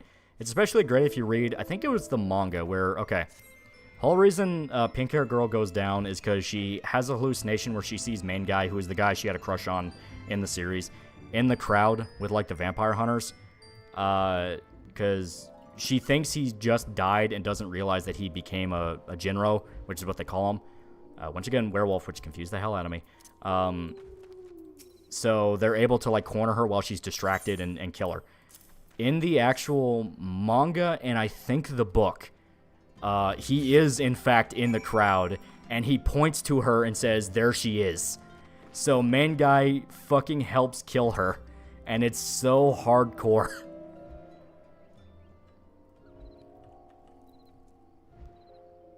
Love her face when Tractor Coon kisses her. Yeah. The best part is she's like, you know, oh, you're all so horrible, you know, you're terrible, you know, this and that, like, shitting on them and all, and it's like, you're a fucking murderer. You fucking, like, you killed a girl's parents because you thought she was annoying. Like, fuck you. Anything like Shiki, the protagonist of Vampire Hunter all throughout? Vampire Hunter D.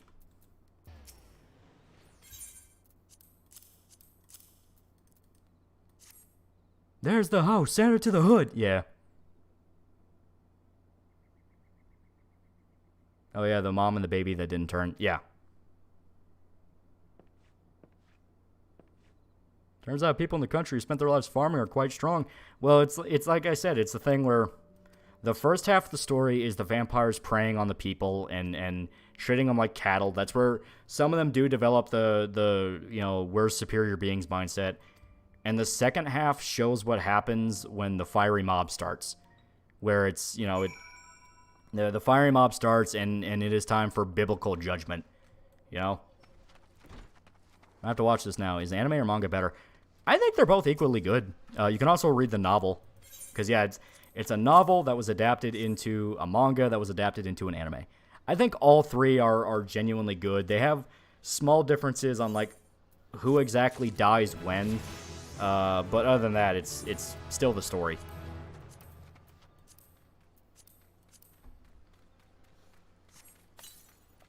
See that cotton candy hoe? Yeah, you fuck with me, you fuck with the best, yeah.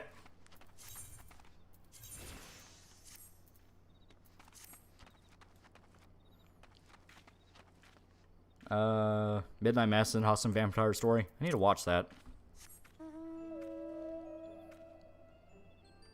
I mean, is there anything like Shiki, the protagonist is a human that hunts vampires and not a special vampire that hunts vampires? I don't know. I mean, Dracula.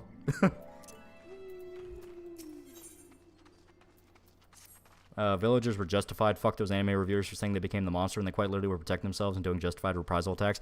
Well, that's the thing. Yeah, they became the monster. And it turns out they're better at it. So that's kind of the mindset I have with it. It's like, you picked the fight. You picked the fight. Blood Sea. I hate the whale song. I love the whale song. Wasn't D from Vampire Dhampir? Last day, Vampire Hunter D, and yeah, I think he was referred to as a Dhampir, yeah. We have the sun and numbers on our side, yeah. And yeah, it's a thing of, like, just because they do the whole humanity is becoming as bad as the thing it's fighting, it's like, it doesn't mean humanity's inherently bad. Because as I say, the vampires didn't give them a choice. They picked the fight and started killing their people. Like, the first person who dies is fucking pink-haired chick. Literally murders a teenage girl out of fucking nowhere because they could. And they wanted to start turning people. So it's like, are you just going to sit there and let it happen? Yeah, some people went too far and killed people who weren't vampires. Like the guys in the tunnel who get bit and they tell them they get bit and they're like, oh, they're infected, and they kill them. It's like, the whole situation started because the vampires were gunning after people, you know? Every single death is their fucking fault. No one puts baby blue whale in a corner.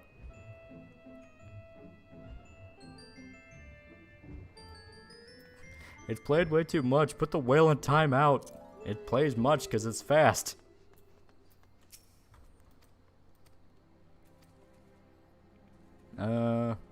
What's your opinion on Twilight?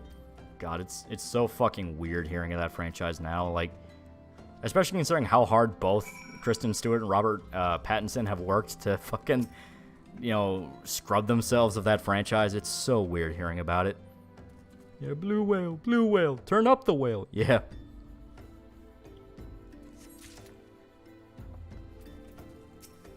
A case of evil versus much greater evil. Well, you know, I kind of view it like, you know, Colonel Kurtz from Apocalypse Now. He has the whole logic of, you know, fear is your friend. If not, it's an enemy. And it is the greatest enemy. You know, it's kind of that. I know it sounds edgy as fuck, but that is his logic. It's you either become just as vicious or worse, or it will be used against you. And that's kind of the story of Shiki. It's like, are you really going to play moral high guard right now? It's fuck around and find out. Exactly. When fuck around and find out happens, you have to be willing to show them what happens.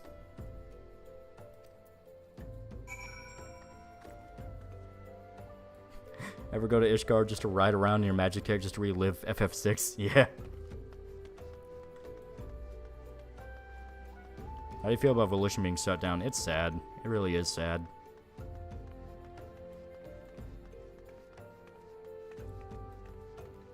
I lived in a city where the home for the Twilight Vampire House is. I found out my car I modified was the same Volvo variant as one in the movie. I live in Agony. How did one of the child characters survive? Last time we see him, he got tied up in front of a vampire, but then he's fine with his sister in the hospital. As stated, that was the one where main guy knocks out the vampire and chains him to the tree. Because yeah, that was one of the two kids. But the two kids were the ones that like were figuring out what was going on for anybody else, and they sent the one guy to go kill him, but main guy captures him and sets him on fire.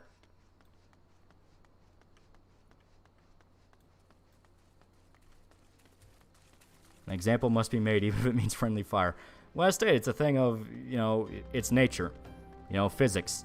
Every action is met with an equal and opposite reaction. So, a bunch of vampires try to kill a town. The town kills the vampires.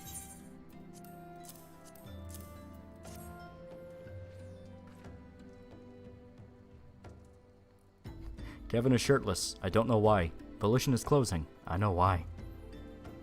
What were the problems you had with later Attack on Titan?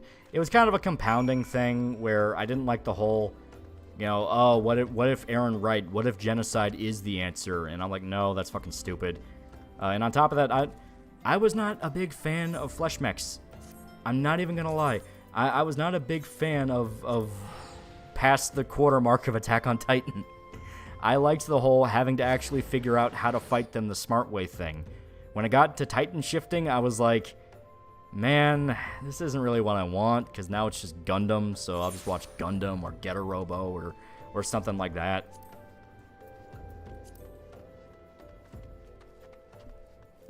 I enjoyed your City Hunter video earlier today. You mentioned that you felt the Rurouni Kenshin remake was a good role model for future remakes, e.g. Berserk. To me, it feels like a bit sterile and modern. No, I think it's good. You know, just the fact it's able to adapt the story, I think is good. Not every adaptation has to, like, reinvent the wheel and be completely out there and crazy. Some people like a more straightforward thing. And so far, I think it's been great. Levi was always my favorite. He didn't need Power Sec on Titans. Exactly, like, Levi, Mikasa, you know, those characters where they didn't need the Titan shifting and they were just good at fighting them. That's what I liked. Pink Hair desperately wanted to be a city girl and could have left, but yeah, she stayed and fucking hurt way more people out of pure spite. Exactly. The humanity of the vampire characters was there, and that's what made them interesting. You know, it was not a story about humans versus vampires. It was really, really shitty people doing bad things. Don't moralize about war. Those people were going to be wiped out and the town taken over. Who say they won't stop at a single town? Exactly, you know. It's a thing of, they would kill you without a second chance. Why are you giving them that chance?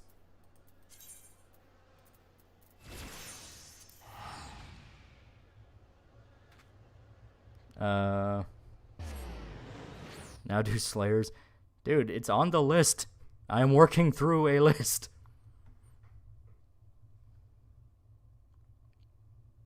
Code Geass for all the plot and table love. I haven't watched Code Geass in a while.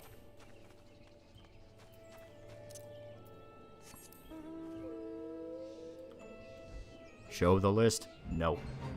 Because you asked, you no longer get the list. It's a pinned comment on the Discord. And, you know, I update it when I remember to. That's why it's very good. I have a lot of the archives of messages of people asking for shit.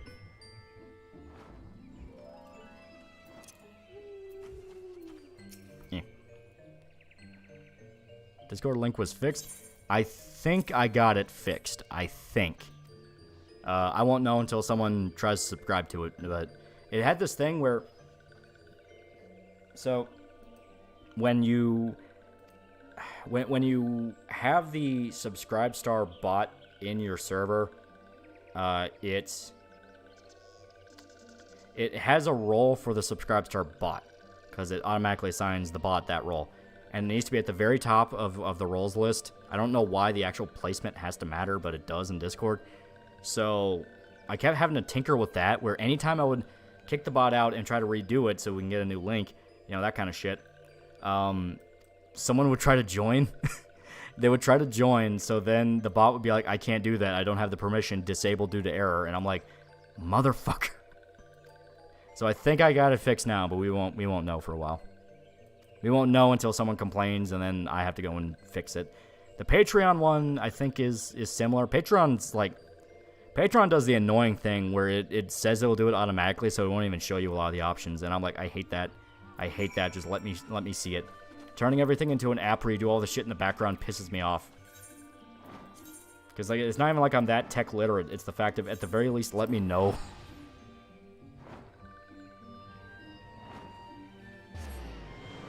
Did you ever watch Glepnir?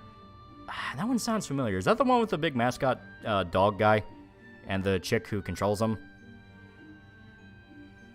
Because if it is, that is hilariously stupid. Like that, I usually don't try to pull rank on like anime writing because it's very different and you have to tackle it with different mindset. Glepnir, it legitimately got stupid. Like, I was to the point of like, oh my god, the entire conflict is because people won't talk to each other. And I was like, astonished. The entire main conflict is because people didn't tell each other something happened. To a degree where it's like, why would you keep that a fucking secret? It was stupid to begin with. That is true, but that's just kind of what makes it funnier to me. Where it's something as important as, we think one of our friends might have committed suicide. Like, are you kidding me? You wouldn't tell a guy that? And the alien sucks at explaining the rules. The alien is, like, very open about what... The alien is, like, one of my favorite characters, because he's very open about it. He's very open. It's like, I just want you to find the fucking coins. I don't give a shit what you do with the powers. Everyone using the powers to kill each other is because they're a bunch of greedy assholes and they're stupid. So it's like, you know, he's just pissed off and kind of like, I just gave you the power. You're the one using it.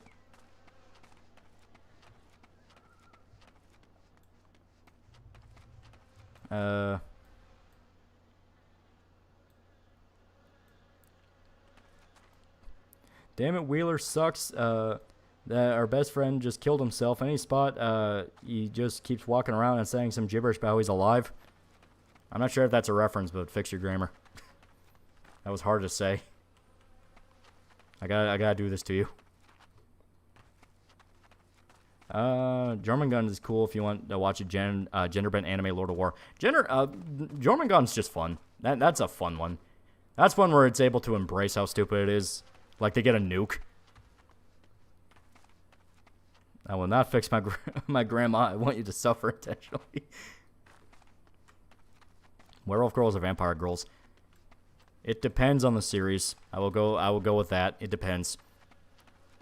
I've seen Mushishi. That one sounds familiar. I don't think I've seen it, but I think I have seen stuff of it. Lolly just watched City Hunter video. Damn, you weren't kidding about it being an hour. It wasn't an exaggeration. It was a literal hour, yes. Have you watched The Boys? Yeah, I saw season 1 and bits of season 2, and I'm just, eh. I genuinely started to resent it just off the basis that everyone's like, oh, it's so much better than the comic. It's like, fuck you. The comic is good. If the comic wasn't good, Amazon wouldn't have tried to fucking shill it as hard as they did.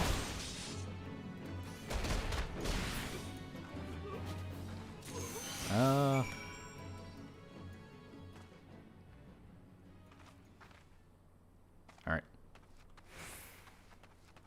Sushi is awesome. It's Anime Steve and Erwin dealing with weird yokai, basically. That could be fun.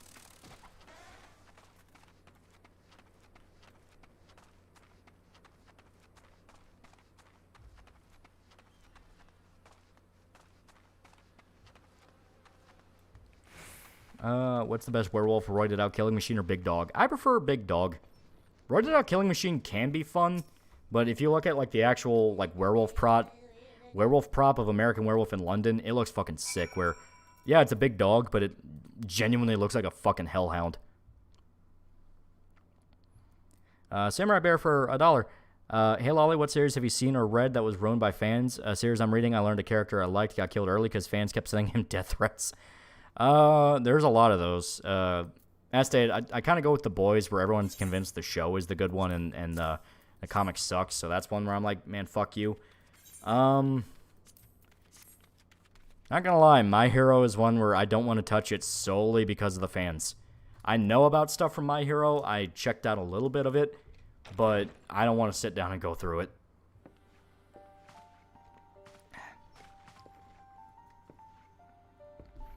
So no World of Darkness werewolves. They're too hippie for me. World of Darkness werewolves are too much of hippies. I don't like werewolf culture, you know what I mean? It's the exact opposite of vampires. Vampires, I love the idea of a vampire society and a culture and like a system for them. Werewolves, I'm like, nah, they're kind of meant to just be feral. And if you try to do like werewolf culture, it gets really, dare I say it, gay. And to that end, I have come in search of a legend, the greatest engineer of our time, Master Sid Garland. I have come for you. Have you seen the interview with Monster Girls? Succubus Teacher's Best Girl. That is a good one, yeah. That's a good one. That's just like a genuinely heartfelt story. It's great. He is but a poor soul. What clan in Vampire the Masquerade is your favorite? Malkavians. I love the schizos. I beg of you, leave us in peace. I like werewolf clans or tribes, biker gangs. Vampires prefer nobles, business types. I don't know. It's just something about werewolves. I don't like the idea of like werewolf society. You know, I'm okay with people being aware of the curse and referred to it as such. You know, a lot of classic stories do that, but the actual society of werewolves, to me, I've never seen an example that didn't make me go, oh god, there's some fucking teenage girl that thinks this is the coolest thing ever. Fuck you.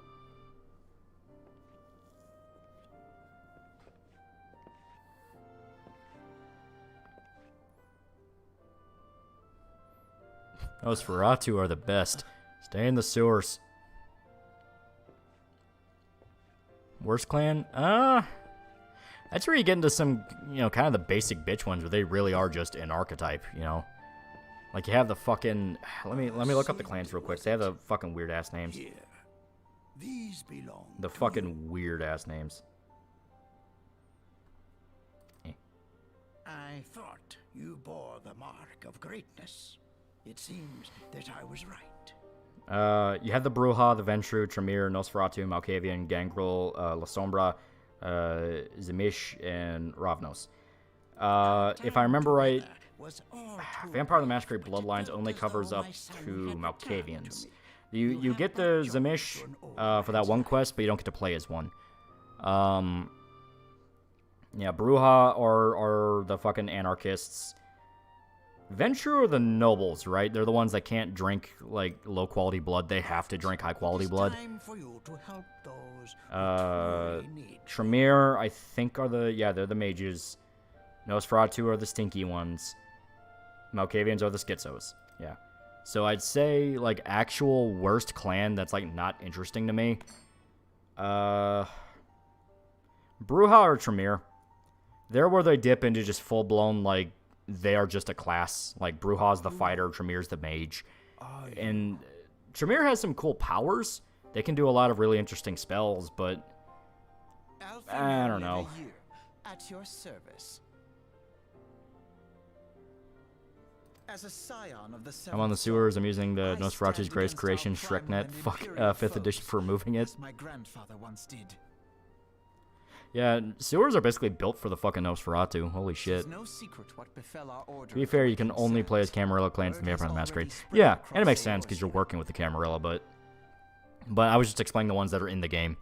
And from the game, yeah. The repercussions are far greater than you realize. In the wake of the calamity, the 3 city-states focused I like their werewolf efforts tribes or solely packs, on but I hate the nature shit or the Indian transformation from Indian folklore. I just want vicious monsters or regular dudes living with curse. leaving the Yeah. scions to combat I the thought what we did in primal the threat shadow, what we do in the shadows, does it pretty funny. Where you have like this support group of guys who are werewolves, and they meet up every month to like chain themselves to trees in the woods. I thought those were Yet funny. even as the nations mourn our demise and abandon Are you going to little exclusively hope they review have horror left, media again for we October? cannot Shiki review for the forsake month our would be duty. awesome. I am Now thinking least about of it. I all, gotta make a list, but I'm also getting through stuff that I've been behind on with the subscribe star. Also, I want to cover some stuff that came out. I'll try to get something together for Halloween. We're werewolves, not swearwolves. I fucking love that. I love when they rip apart the main guy's friend. Just because like he was such a chill dude, he didn't say anything, and everyone liked him. And then he gets ripped apart by the fucking werewolves. Worse, in her present incarnation, our Baldessian colleagues believe she surpasses both Ifrit and Titan in strength. Yet, therein lies an opportunity. Have you played any of Were the we Dead Space somehow to games? A defeat lot. Garuda, I it have would played serve a as lot of the warning Dead to Space other games. beast tribes I've that not played the even their railgun mightiest shooter, gods can but be I've played failed. all the others. If we are to face our foe, we must first circle. Could humanity with late World War II technology or Cold War tech have stopped the rumbling? Well, isn't that isn't the one nation that caused the rumbling the bad guys that they were fighting? Weren't they on like World War II level tech? I have an airship? Yes, Sid, you do. Your very own airship. Pretty much, yeah. That's what I thought. Yeah. It was last seen in the skies over Gridania, not long before the calamity. So let us begin our search there. Marlene's basically had World War II level tech. Yes. So there you go. An airship? Drinking virgin blood's like eating a sandwich. It tastes better if you know nobody fucked it. Yeah. Have you heard about Kingdom Come Deliverance? Think it would be good for good stream. Yeah, Kingdom Come Deliverance is fun, but I always get filtered at the exact same moments, which is you have to fight a crowd. That is something to where one-on-one combat in the game is genuinely a lot of fun. It is genuinely great. It is one of the most in-depth like dueling systems that gaming has, and it feels very fun to play. Fighting in a group is just broken, and it never ever, even after all the patches and all the shit that's come out for the game, it never feels like you're meant to do that, even though it puts you into situations where you have to. You're not supposed to fight crowds, it's an intentional part of the authenticity, but then it would put you in situations where you need to. And that's kind of where it always felt like it broke, where it's like, I understand wanting in-depth realism and all that.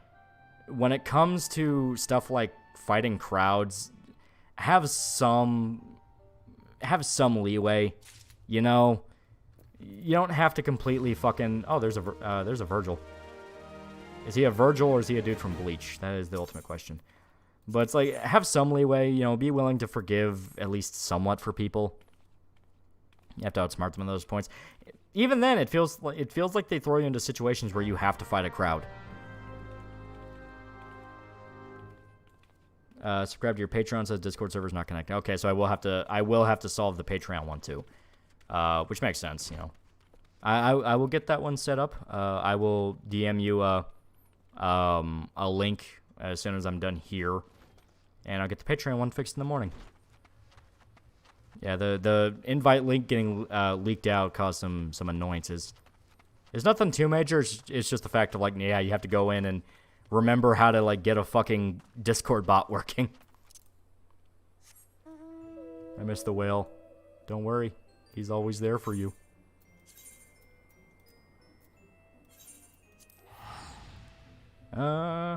Have you played any of the DMC games? Oh yes, I played a lot of them. Gameplay-wise, I really like 4. 5 has some good shit to it, but I feel like the environments are kind of uninspired in 5. Music's awesome, but even then the gimmick of like, oh, the higher your style ranking, it'll play music. It's like, it does for certain fights, but other fights it uses like generic background music, which makes me sad. I would be happy with the entire game blasting Bury the Light from beginning to end. I don't give a shit.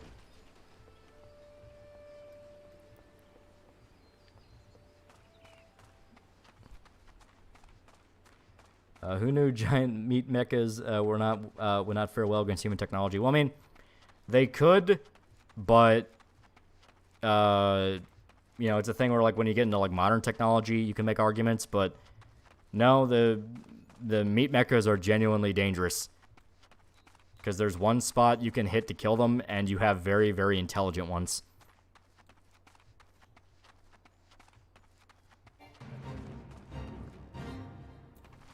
Ugh. Are you excited for the new hit game from Creative Assembly? Hyenas? If you don't buy, they'll fucking kill Total Warhammer. If Creative Assembly wants to make a move that stupid and fuck with a legitimate money printer, then, you know, good luck. What are these nukes for? Why would you turn it into a fucking crater you could never use again? As much as we say, oh, we have nukes, we have nukes, we have nukes, the reason we don't touch them is because it renders large chunks of land completely uninhabitable.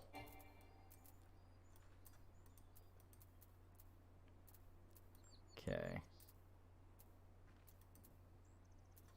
So, literally just go up here, okay.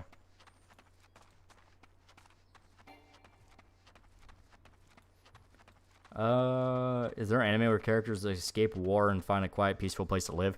Yeah, usually, you know. There's usually some with, like some of the anti-war ones. Vinland Saga, yeah, it's the entire point in Vinland Saga. Colossal Titans have slower regeneration. They could kneecap them with cans or something. Yeah, but you still have to deal with the fact that the Colossal Titans know what's going on. It's not fighting just a big giant zombie. The Feral Titans, that's one thing, but the actual like Colossals and Armored and the special ones, they know exactly what you're doing, and they'll try to counter that.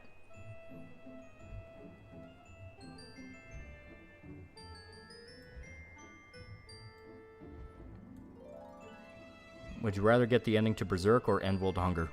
Berserk, you can't end world hunger. Instead of chasing a utopia, I'll chase the thing that matters. Oh look, Fat Chocobo. Oh no, I think that's Fat Moogle. I need to see it again.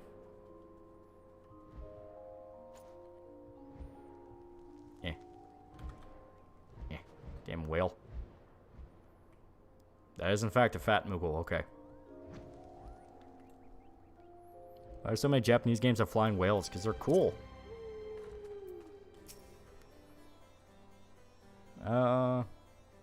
Doesn't stop Levi from being the strongest character in the series. Yeah, but we're talking about if anime logic does not apply here.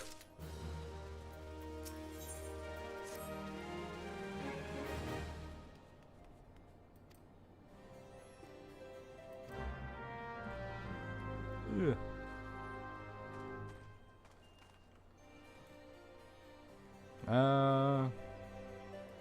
I think we'll ever get a MOBA that's fun but isn't League, Dota, or Hotas. I don't know. I haven't kept up with Dota ever since high school, honestly.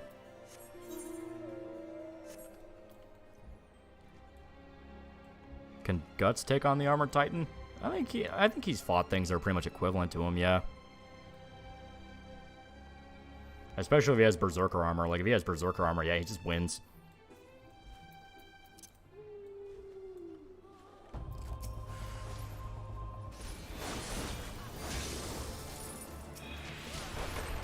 Getting in the way of someone else's character arc here.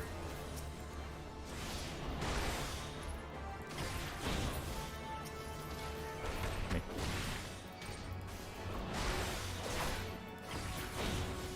Still haven't killed Zod. That's because he hasn't had a chance to. Berserk Apostles versus Dark Soul bosses, who wins? Berserk, because they're like explicitly more over the top.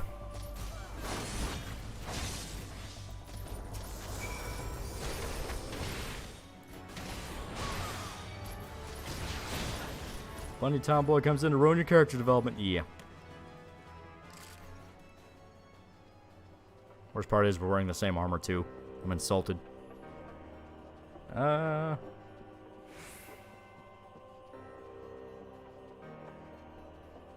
will times 3 world hunger to get Berserk ending. There you go. Guys would climb up the Titan with a sword and carve inside the Titan, rip until it's done. Yeah, pretty much. It's like all he has to do is get to the nape. When he finds out that's how you kill it, it's just a matter of, alright, fast or slow.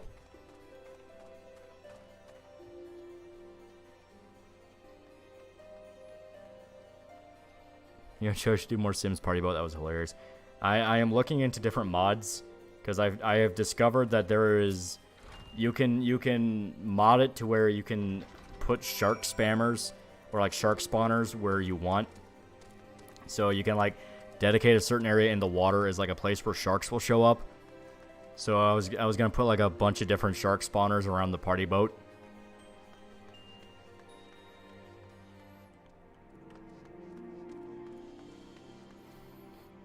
They're not the main character in this MMO. Exactly.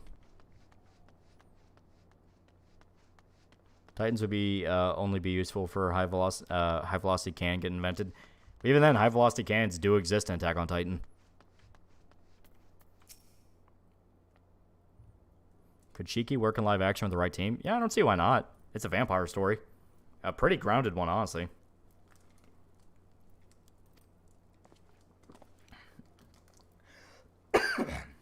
As stated, it was a novel before it was a manga or an anime.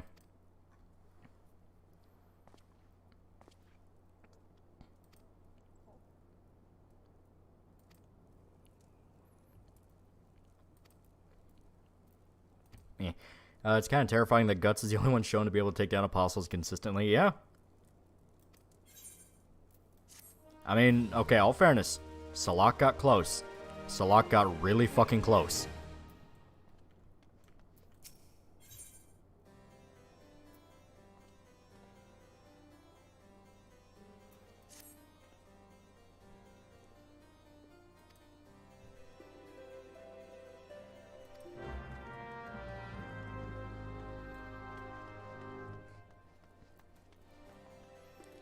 Have you seen Garden of Sinners? I have not. No.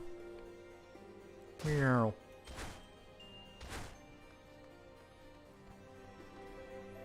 I mean, live action Rurouni Kenshin wasn't bad. Yeah. And like I said, Shiki's a pretty grounded vampire story, so I think it could work.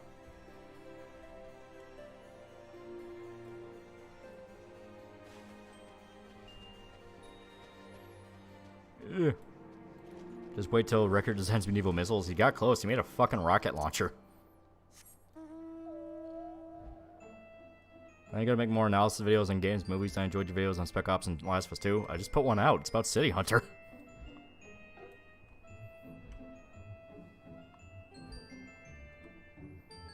Damn, tank that fall damage. Yeah, when you're in safe areas, you can't really die from falling. So a lot of people like doing dumb jumps.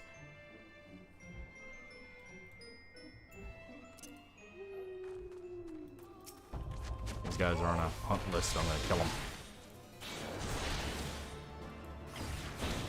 Decided to replay Fallout New Vegas, seeing you fall that high made me worried. Markel. Yeah. Remember they censored a recent indie game that hasn't come out because native stuff reminded me that censored a Bravely Default job just because it has native aesthetic. Why is that? I have no idea what you're talking about.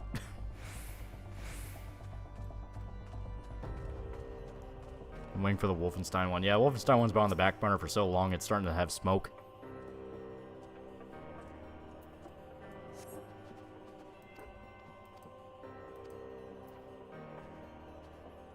Never played any of the Fallout games. Are they fun? Yeah, they're good. They're good for different reasons. How much real-world time passed where the group was on the island? Not very long. Like, maybe a few weeks. Oh yeah, the myth of those dead Indian children was completely fake in Canada. Yeah, they were looking around and cannot find any proof that there are mass graves anywhere in Canada.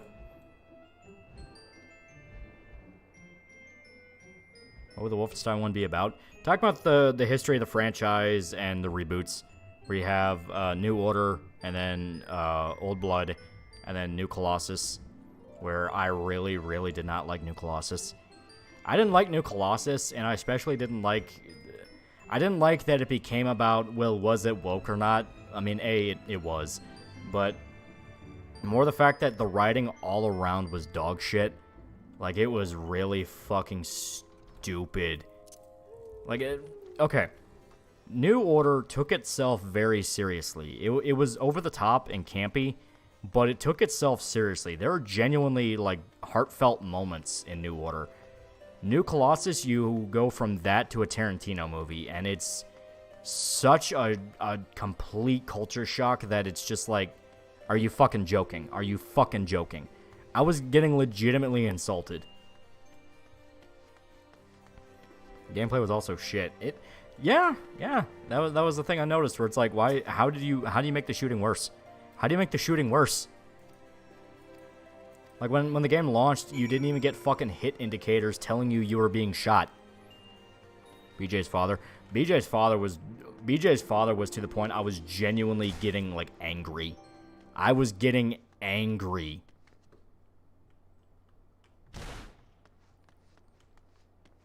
Remember the one black chick was talking about ball sacks and annoying detail? Yeah, the black power chick, and it's like, fuck off. You already had a character like this in A New Order with the fucking African warrior dude, and he was awesome.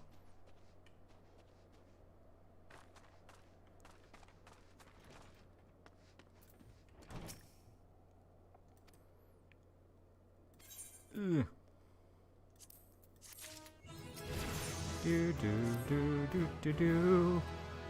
Alright, and with this we can actually... we can get our final monk quest. Broke my heart because New Order and Old Blood were so good, right? Even Old Blood, which had fucking Nazi zombies, was genuinely good.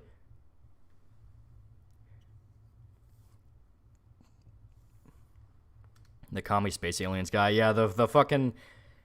wasn't he like a preacher or something? He was like a preacher that was like a commie or some shit. And like BJ debates communism with him. And it's like, I fucking hated that. Remember Klaus's death in New Order? Yeah, exactly. It's like, it took the time to redeem a fucking Nazi and make him one of the most sympathetic characters.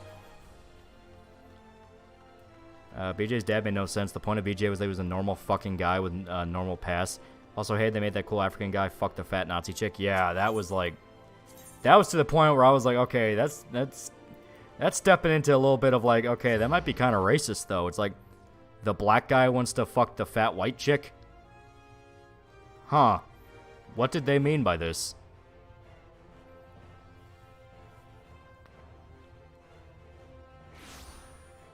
And yeah, just everything around BJ's dad, like, so it was always a hint that BJ was Jewish in the original, fucking series. He wasn't even, like, Jewish, he was just, you know, he had Jewish ancestry, you know?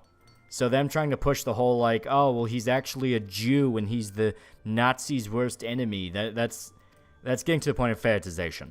But it was always a hint, because Blaskovich, you know, that's a Hebrew name. And it was never anything that really came up, because it was just meant to be a little snide joke. He's Polish. Yeah, exactly, he's Polish. So, but they change it in the reboot to where it's like, you know, his mother was a Jew, and like the only reason his father married his mother was because she was Jewish, and he thought that she would run his business for him and make him a millionaire. Like, that was to the point I was genuinely like, anyone who likes the story of this is fucking stupid. You are fucking stupid. It thinks you are stupid. The camp reference in Netflix, oh, Quiet on the Western Front. Wrong war there. Wrong war there, champ. The video that tackled that lolly, he made it BJ whole identity, made a story of something that didn't happen. What? Also, the fact they had BJ's girl, a heavily pregnant woman, fight in the last mission shirt was fucking stupid. Yeah, that was to the point of, like, yeah, I think a dev had like a fucking hand on his dick during that whole thing. Also, retcon BJ having sons in the original series stay at $2. It was a reboot anyway. You can change shit like that. I don't care about that. It's the fact that you have Youngblood where they are fucking Zoomer Tumblr girls, and, like, I remember when this actually tried to take itself seriously. So Doom Guy's part Jewish, which is funny since that's the most Christian game I ever played. Yeah, it's just meant to be a joke, you know? It's not meant to be an actual plot point. It's meant to be a little step back and go like, huh, that is a thing. It's not meant to be anything you think about. BJ's dad was a cartoon villain. He was insultingly cartoony. I hate having Nazis as an enemy in media now. It's so fucking overdone. I'm not against it, because, you know, it's old-style pulp adventure stuff, you know. You're Saving Private Ryan's, you know, you're Indiana Jones. It's like, yeah, it's meant to bring back that kind of old-school 1940s, 50s-ish adventure serial, war story, that kind of thing. The problem is you have something like Wolfenstein where they were beating you over the head with, but you're fighting Nazis. You're fighting Nazis. And it's like, fuck off. I don't care. BJ's dad felt like a parody. He explicitly felt like a parody. Like, he fucking makes BJ shoot his dog because he talked to a black girl. It's like, fuck off. And all the people who like burst into tears on Twitter going like, how dare you? How dare you say that a parent has the right to raise their child? Do you have any idea how bad my childhood was? We're jerking themselves off over that. It's like, fuck off.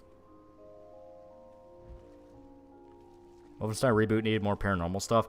Well, I mean, 1 had the whole, like, secret Jewish engineer society, and 2 had Nazi zombies. So I think that was fair enough. And then you have fucking New Colossus where BJ gets decapitated and they put him in fucking Iron Man armor. Didn't the VA for the black chick in New Colossus go off about Trump and the official advertising for the game? TDS really broke some people. Yeah. But not only that, but they stitched themselves to the fucking Richard Spencer punch a Nazi thing. Where it's like, listen, Richard Spencer's a fucking Fed. And right there, I'm like, don't play into it because you're giving him what he wants, which is attention. Never seen Breaking Bad multiple times. It's a very good show. There's a Trump jab and a note. Yeah, it's like the Trump is literally Hitler. It's like, yeah. What CNN article did you get your opinion from, fuckstick?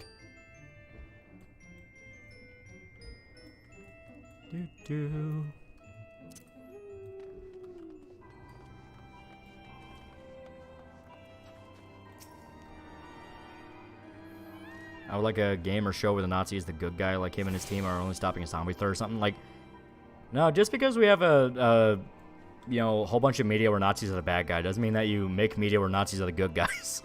It's like World War II was fucked up, okay? It was a grisly situation. Also JoJo Part 2. But, you know, it's the thing of, like, I don't want it to go from one extreme to the other. You don't have to do that. You know, don't think about it in terms of extremes. Think about it in terms of, like, yeah, but can it be fucking good? Richard Spencer's politically a lot closer to the SJW left than the alt right now. He was a Fed. He was a federal agent. He was a federal agent put in charge to basically grab hold of the new push for quasi-libertarian, socially conservative shit that was brewing up, you know, thanks to 2016, and warp it to be his fucking little, you know, gay Nazi LARP shit.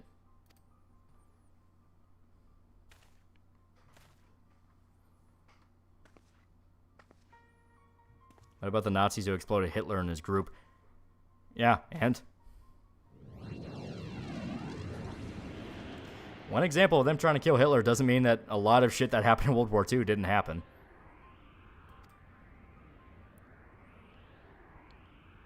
Hey, sorry, Japan vid, did they make you take the jab? How hard is it to renew your passport? Oh, no, I didn't have to renew my passport because I got mine like 4 or 5 years ago. So I'm still in the window where it's good. And no, they did not make us take the jab. with a new push to talk about the new wave of COVID, they might, but we don't know just yet.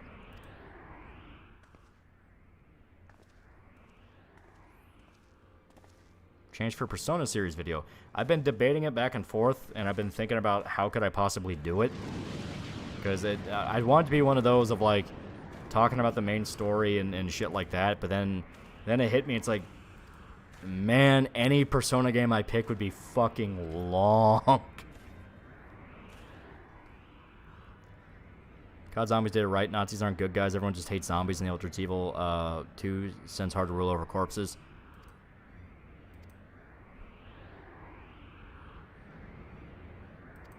Yeah, that Vice guy was a fucking asshole. Yeah.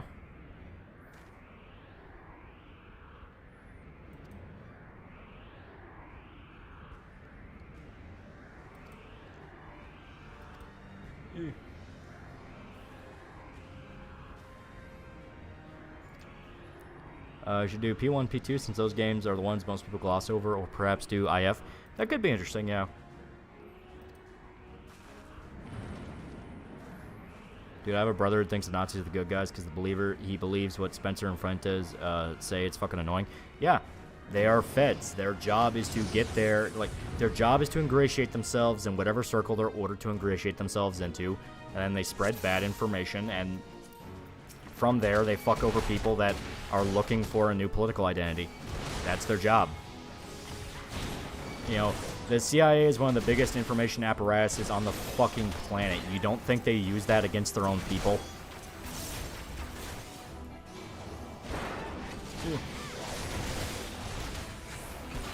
I mean, hell, just today I was arguing with my fucking dad because he was watching a bunch of fucking, you know, hippy-dippy conspiracy theory channels on YouTube and was like, hey, have you heard of direct energy weapons? Like, fucking laser shit. And I was like, what? Like lasers? And it turns out he was watching a fucking channel by this, like, conspiracy lady who had, like, collaboration, like, you know, of TikToks that she would pull from fucking TikTok.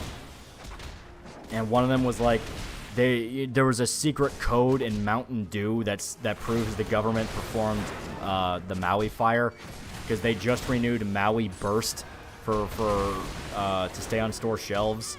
And Maui burst into flames, DEW, direct energy weapons. And I was like, this is fucking stupid. I just directly said, this is fucking stupid. And he was like, no, you don't know what they got. It's like, TikTok is owned by fucking China, which also owns BlackRock, which is one of the real estate companies that specifically has been pressuring people in Maui to sell off property. Why the fuck do you think they're talking about lasers?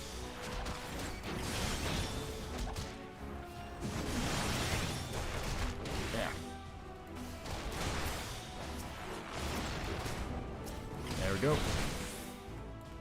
Blue tarps, blue paint drone lasers. Yeah, exactly. That kind of shit. It's like, I get fucking weary of any time people actually bring up a legitimate point against the government. You have this fucking misinformation bullshit that goes around. And I know people are like, oh, misinformation. You sound like a gov cuck. It's like, no, you're not listening.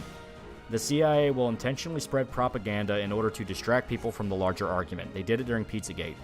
Pizzagate, the whole point is, why are these emails written in code specifically between politicians, using code that is well known to be referring to child porn and child sex trafficking? Why is that a thing? And then that turned into, well, a bunch of politicians in DC are going to a public fucking pizza restaurant to rape children in the basement. You know, it's like, understand that not every fucking dude that has Patriot Fighter 1776 as an account name has your best interest at heart.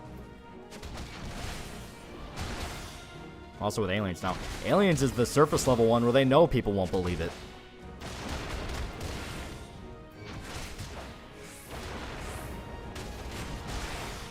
Ugh.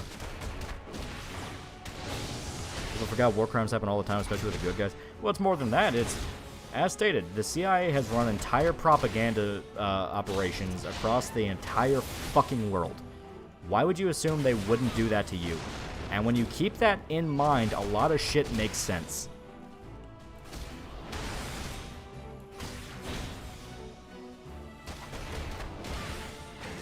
Ugh. Yep, feds are masterful at smearing real conspiracy charismatic plans. Well, look at the shit with kind of a weird example, but COVID. You know, people were complaining all the fucking time about how the COVID response was dog shit. The government had no idea what it was doing. People were fucked over. The most you got out of it was like a one-time payment of like $2,000. Some people didn't even get that. Unemployment fucking skyrocketed. Unemployment offices were choked because they couldn't handle the swamp of people coming in. And every single piece of advice they gave people was wrong. You know, it's like, oh, wear a mask, but they never told you what mask you actually needed. N95s are the only ones that could prevent any form of like transfer of fluid. So all the N95s got bought up, then they had to tell people, well, quit buying those, you know, medical people need those. So then they just changed it to, well, any mask works, slap anything in front of your face. Anyone even fucking slightly familiar with how virology works, you don't even have to be an expert. You could literally be a Reddit expert. You could be a guy that Googled a fucking, House episode about it, can tell you, that's not how that works. You can't just slap something on your face because it will slip through, or the thing you're slapping on your face could already be contaminated. You know, what frustrated me the most about it was overnight you had millions of people completely forget basic medicine. Basic medicine. Wash your hands. Don't go to work if you're sick. People forgot that, and then made any excuse in the book for why you were the bad guy for having the slightest amount of skepticism. The same people that talk about how Big Pharma is the devil and it caused the opioid crisis and it's a soft monopoly that has the blessings of the government to fuck people and put you as a permanent slave to the medical industry, then start saying you can't question Pfizer, you can't question these people, you can't question this people. They were banning doctors that were straight up like, why are you saying ivermectin's a bad thing to take? It's over the counter in some fucking countries. What are you doing? You know, like overnight, all this shit that was basic and you could easily go to the store and grab and would be helpful, suddenly became pseudoscience, fake, and this and that. Respirator should work, I think. It should help some welding. The entire point is you didn't even need it. The mask thing was a cope. It was a literal cope. Like, everyone was going to catch it because it shared the same grandfather as, like, the flu and the cold. Yeah, everyone was going to catch it. Hell, even if you had basic weeb knowledge, you'd know that Japanese only wear masks not to prevent catching a virus, but to prevent others from catching one when they're sick. Exactly. Ivermectin won a Nobel Prize for its use on humans. Yes, it's a virus. It is a virus. What do you take for that antiviral medication? People are that fucking stupid. Ivermectin, surprisingly, is prescribed by doctors now. Yes.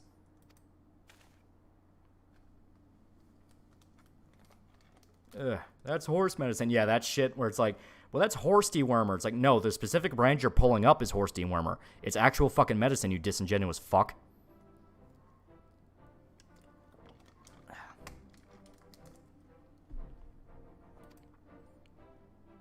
Yeah, I got legitimately enraged because it's something that did fuck my family over. My dad works in the medical industry, and there'd be days he's like coming home fucking exhausted, like chugging bottle after bottle of water because he's been running around so much he's dehydrated, you know, having to strap up like he's in a fucking hazmat suit and having to work shifts. And even he would directly say, like, everyone in the hospital knew it was bullshit. Everyone knew.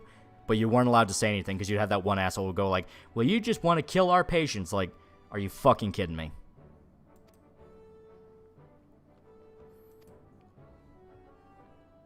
I was told that COVID-19 can make you infertile. Was that shit true? Just some fucking psyop because some dude with a shit tier genes caught it? It's a cold. It's a cold.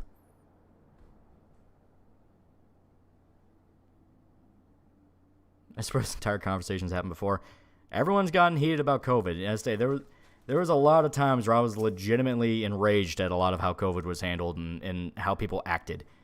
You know, the Canadian truckers got fucked over in ways that we will not understand until years down the line.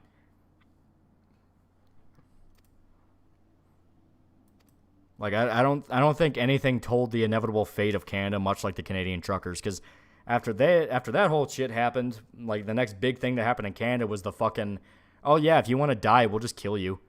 You know, the assisted suicide. which then came out that a lot of it's people being pressured into doing it and shit like that. It's like, God, people are fucking dumb. How much you want to bet CIA was covering for China? Yeah, that was a part of it. It was also the fact that, hey, you can steal an election. You can steal a bunch of elections. You can now pass laws that will forever make it to where elections are fucked for every generation to come. What are these unmarked officers beating our people? Exactly, yeah. I love how no one knows about the backpedaling a few months ago when they were talking about forgiving the elites for mass hysteria. Yeah, which once again is a case of like, are you fucking stupid? How? How is it that you people fall for this every fucking time?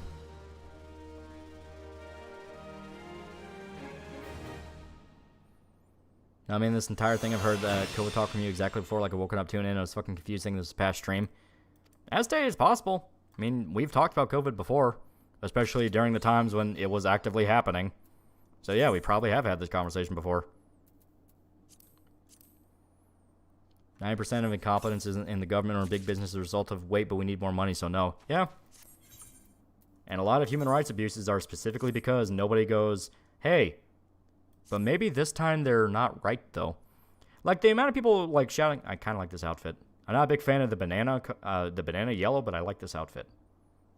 But yeah, you know, it's the people that, you know, as stated, they go from never trust the government, they're lying to you, fuck this administration, to deep-throating and going, no, but this time they have our best interests at heart. Listen to the experts. Like, no, maybe think for your fucking self. Yeah, some people are stupid and they think drinking bleach will cure them of AIDS, okay? That does not fucking mean you write the entire thing off. Look like as dark red or blue. You're actually right, yeah. Actually, that gives me an idea. Sky blue. We can try purple. We actually do have red, okay. Let us... trying to remember how to dye. I think I literally just... I legitimately don't remember how to dye clothes. You need to do a quest. Do we? Huh. Oh, fuck it. I'll get used to the yellow. Okay. And let us go up here. Because this is where we need to go in order for fucking Heaven's Ward to activate. But we need to wait until we actually beat Rome Reborn before we do Heaven's Ward. There are gears you cannot die. Oh, is this one of those? Because it's special. Because it is like end job monk clothes, so it might just be it won't let us dye it. Been hearing rumors of lockdowns mandates coming back soon, by the way. Not every area. Because the only reason they were able to get away with it the first time is no one knew anything. Like, they were able to prey on the fact that people had no idea what the hell was going on. Now everyone is a year into post-COVID, where everyone's caught it, everyone's been exposed to it. So you would have to find a way to stoke up that exact same fear and hysteria for something that has already run its course. Even if they want to say, well, cases are rising, everyone's going to say the same thing. Why? Like, why are they rising? Yeah, you'll have the people who are like, oh, well, people are so stupid, but no one gives a fuck about those losers anyway. What I'm talking about is specifically, how are you able to sell this as, once again, a global pandemic when everyone knows, well, the disease ran its course. How is there another global pandemic? That doesn't make sense. If there are small circles in top right corners of the gear, that means it can be dyed. If it's not there, it can't be dyed. Okay, so... yeah, it probably just can't be dyed. Don't matter. Don't matter. I like the yellow. Looks cute on the dark tin bunny waifu. Yeah. Fuck it. Yeah. Call it chocolate banana. Origin behind your username? I had Megamine as my PFP for a while. And I liked Megamine.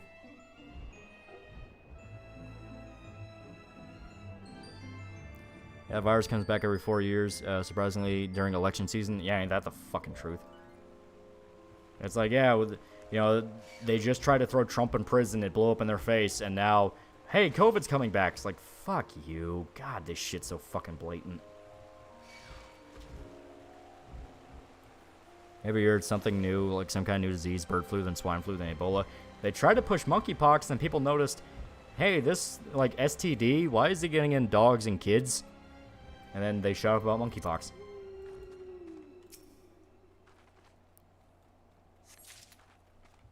Now, as much as you want not like the guy, Tim Pool was talking about how he went to Maine, which was very pro-lockdown. They weren't giving a shit about round 2 fears. Exactly.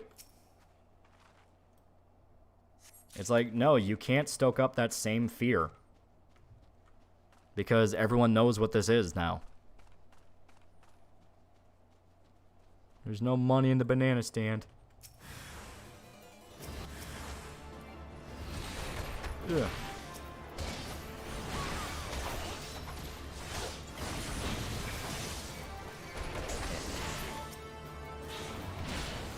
At this point, Trump is basically the equivalent of punk. Yeah, similar, yeah. It lets people have that feeling of like, hey, I'm rebelling. And yeah, the mugshot thing, it's like the desperado outlaw president. As much as people might think that's a boomer thing, it's very much an image. It's very much an image. At least it is an image compared to like what other politician has what, you know? Trump is the only one that has an identity, and that's why people like him.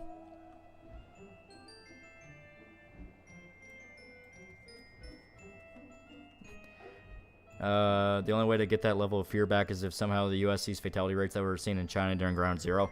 Yeah, and the only reason fatality rates in China were so bad is because, A, health standards in China are fucking dog shit.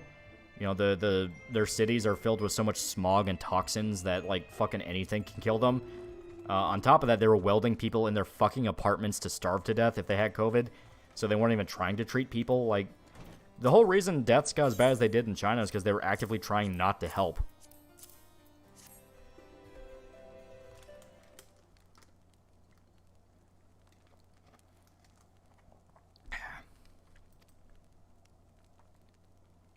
Andrew Yang had a lot of paid 4chan shills. That's an image.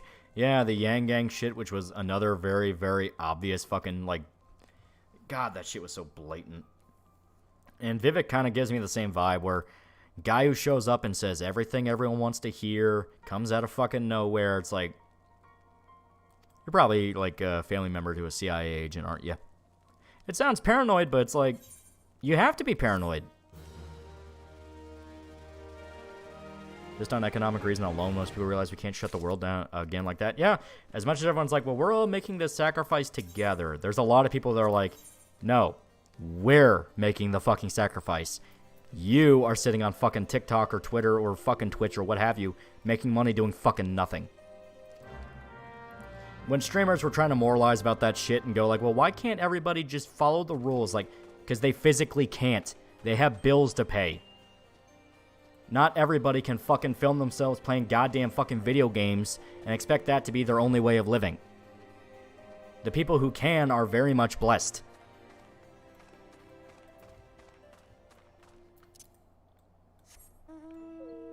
Anyone could be a Fed. Your newborn son could be a Fed. Unironically. Remember, you are not immune to propaganda. Stay vigilant and continue to question everything. Exactly. Read up on CIA operations. They very much give you a perspective on what can be done. Millions starved in Africa because of lack of aid. Yeah. My sacrifice was losing 2 jobs back to back. Both places closed down. I had to snag a seasonal warehouse. I'm still having a bit of trouble. Exactly. You know, I felt awful for some of the people who worked in retail or like service jobs where they got fucked so bad. You know, it was to the point I was like legitimately fucking angry.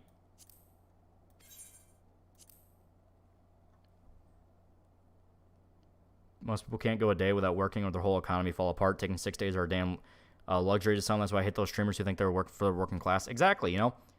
It's why I legitimately got angry. Like, you had kind of the archetypical Twitch streamer, and it's going to be a generalization, but, you know, follow along with the hypothetical. You know, what if you did not have breakfast this morning? You know, this is that kind of hypothetical.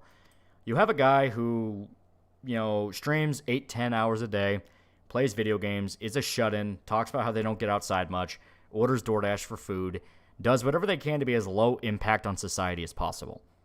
antisocial, admits to being shy, might have, some form of mental issue, that kind of thing. And they're telling you, well, you need to do more for everyone else. You need to put up the effort for everyone else.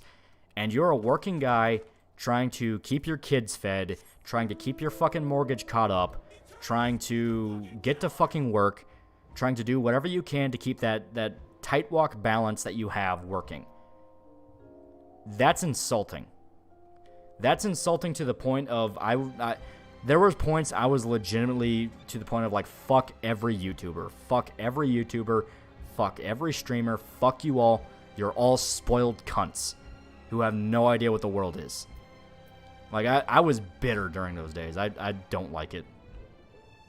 I don't like it, and I don't like that became a meme.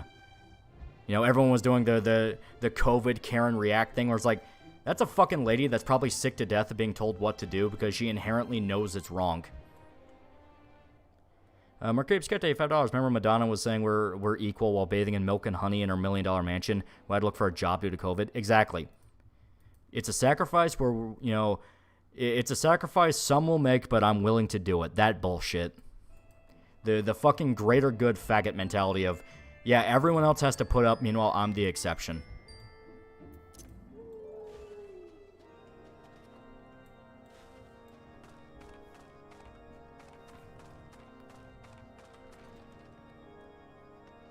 Remember when the media forgot about the mass shit during Floyd riots? Yeah, and they would literally say shit like, well, the people in the protests are they're wearing masks. It's like they're wearing ski masks because they're breaking down stores. Once again, it's so very obviously fucking political. Everyone knew it was political. Everyone fucking knew. They all fucking knew. It was all just peacocking and being like, well, I'm part of the in-group. I'm part of it, guys. I agree. We're saying the same words. I'm saying the same responses I've memorized that's supposed to give me positive feedback. That bullshit. And it's like, you don't fucking believe it. You don't believe it.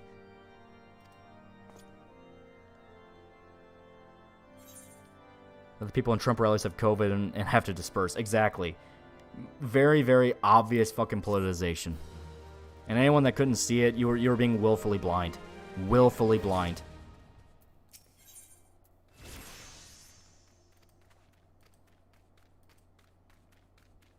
I remember mostly peaceful protests. Exactly. With a fucking burning Arby's behind the guy. Like, once again, bad joke.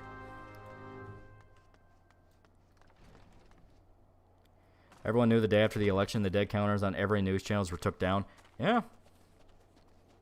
Even before then. Everyone knew even before then.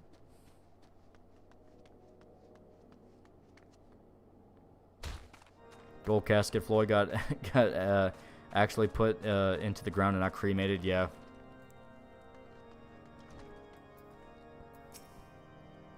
It was a burning police station. It was a burning McDonald's. I don't remember what it was, but it was a burning building behind him. Really is a bad joke. It's a bad joke, and what makes it insulting is you have people to this day, like, there was that Twitter post that I read about. I think I've talked about it before on stream. I might not have. I don't fucking know. But there was a Twitter post where a guy was talking to a relative about the Michael Brown shooting. And the Michael Brown shooting was very, very obviously not a racist police thing. It was this guy robbed a store and tried to beat up the cops that were confronting him about it. It is proven. It's on fucking video. It's that obvious. And this guy was talking to a relative about it, and the relative was spouting all the typical shit. He put his hands up. He was surrendering. They killed him anyway. And the guy explained, like, no, they have footage of fucking of Michael Brown, like, robbing the store. They have footage of him trying to fight the cops. The cop's blood was on his shirt. Like, this was not what you're saying it is. And the lady's like, oh, yeah, okay, I understand. Maybe I did get it wrong. The next fucking day, she's on Facebook spouting the exact same thing. Saying pro-BLM, Michael Brown was murdered. And it's like, you just don't, you don't understand the importance of this shit. Like, you don't understand that this is not a matter of opinion. It's a matter of this is what fucking happened.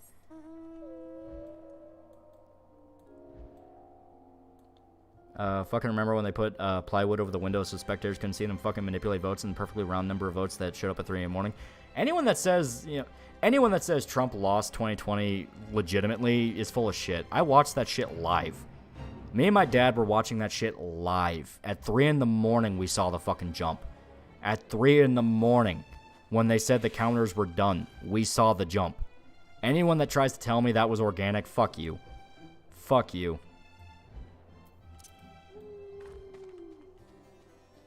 It's not an opinion, it's a fact. Exactly.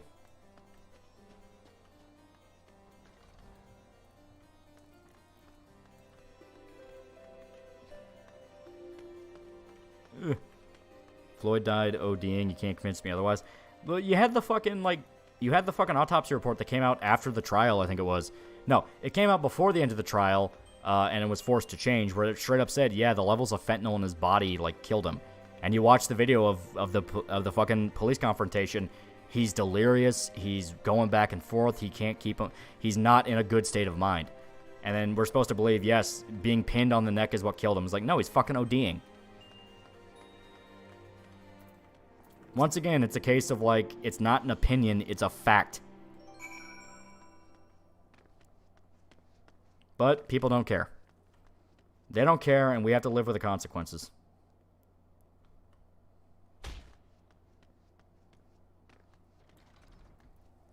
They really stole the election? I fucking watched it live. We're supposed to believe that even though Trump got more votes than he did in 2016, which was a fucking borderline landslide itself, more people were excited for Biden. A guy that even Democrats were going, holy shit, he was a mistake. We're supposed to believe everyone hated Trump that much. No, it wasn't organic.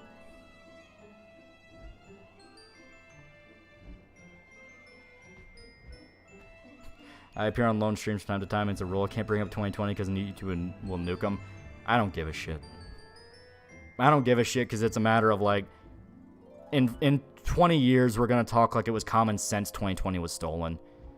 You know, we're all going to, you're going to see the fucking, kids of the people that swore up and down it wasn't stolen. You were a conspiracy theorist, insurrectionist. Their fucking kids will be laughing at YouTube videos where Wendigoon is an old man is drawing on the whiteboard talking about how the fucking 2020 election was stolen.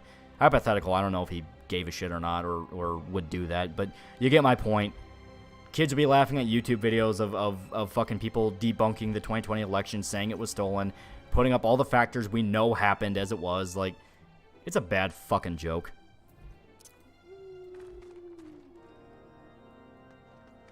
It's a thing where we're all allowed to say it. We're just waiting for permission from the teacher to say it, and that's what pisses me off.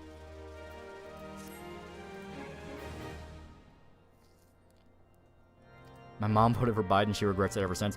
What the fuck was she expecting? What the fuck did she expect? Yeah, the guy that's been part of the cabal that has been in charge of DC for 30 fucking years, at the least, fucked you over. What did you expect?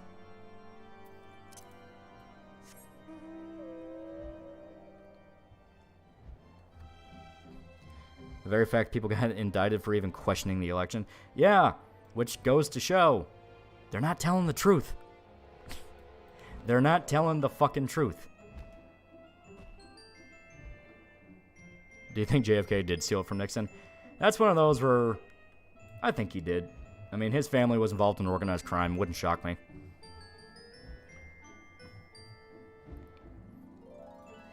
Please forgive them, they're boomers. No, I'm not. They're old enough to remember when these people fucked them the first time.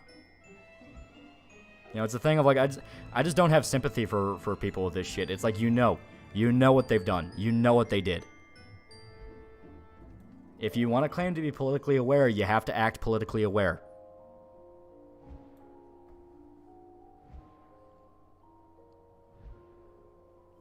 The consequences of white women voting patterns. There you go.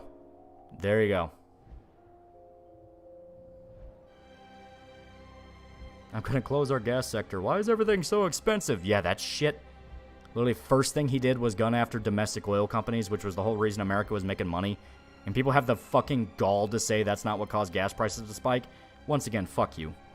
Fuck you. I'm being told the earth is flat. That's how I feel. It's you honestly have me believe the earth is flat, even though I can fucking see the fucking horizon.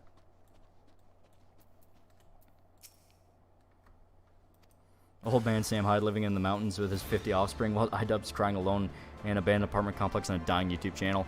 Yeah.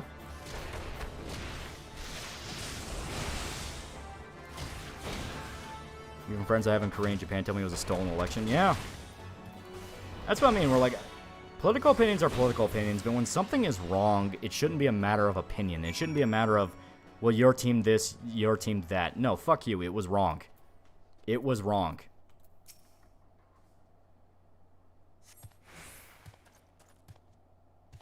I'm gonna make everything green. Biden laughing at the sheep. He doesn't give a shit about green energy. He got fucking kickbacks from goddamn Chinese green energy companies like solar farm fucking, solar farm companies, fucking windmill companies. It was all bullshit. GIMP domestic energy, so then we have to import all of our shit. So whoever's exporting the oil gets the massive fucking profit. That's all it was. Politics becomes a lot easier when you realize it's all a game of money. It's just money. There's no higher purpose. It's money.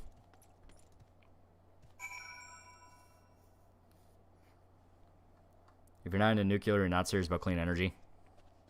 Just saying. There's literally never been a good reason to close down domestic nuclear energy reactors. The only thing is fear-mongering from fucking Chernobyl, which a lot of people have fixed that. I'm saying that he's laughing about destroying America. I don't even view it as a destroy America thing. It's just he has loyalties to companies and investors, and that's what he's doing. Destroying America is the melodramatic one that makes us feel good because we feel like we're fighting the great evil. Not understanding that, no, you're just dealing with the mafia. You're dealing with the mafia, and they're just giving kickbacks to the people that put them in their seats. That's all it is.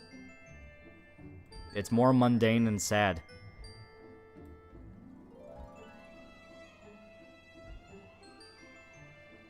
Floofy foxtails are cute. He's trying. He's trying so hard to bring light into the conversation. Chernobyl was commies being fucking retarded. It really was. Because they refused to admit there was a design flaw in their reactor, and they refused to reschedule the test for when, it wasn't going to fucking explode. Like, there was a whole lot of factors that caused Chernobyl to be, a fucking disaster. Which, all fairness, that's usually how you get the worst disasters anyway. It's every single security measure fails. Money's the root of all evil. It really is. It really is. But you need it. You need it. Lolly bought Starfield. I did in fact buy Starfield. I fell for the hype. As much as I was like, no, I'm not buying the fucking game. I'm not buying the game. I'll wait. In the end, I was like, okay, but I'll fucking buy it. I'll fucking buy it. My power bill tripled overnight because of that. Yeah, it's like, these policies have very direct and obvious consequences. Some take longer than others, but they are direct and they are consequences. And people will swear up and down, no, it's climate change. The thing that was supposed to end the world 40 years ago.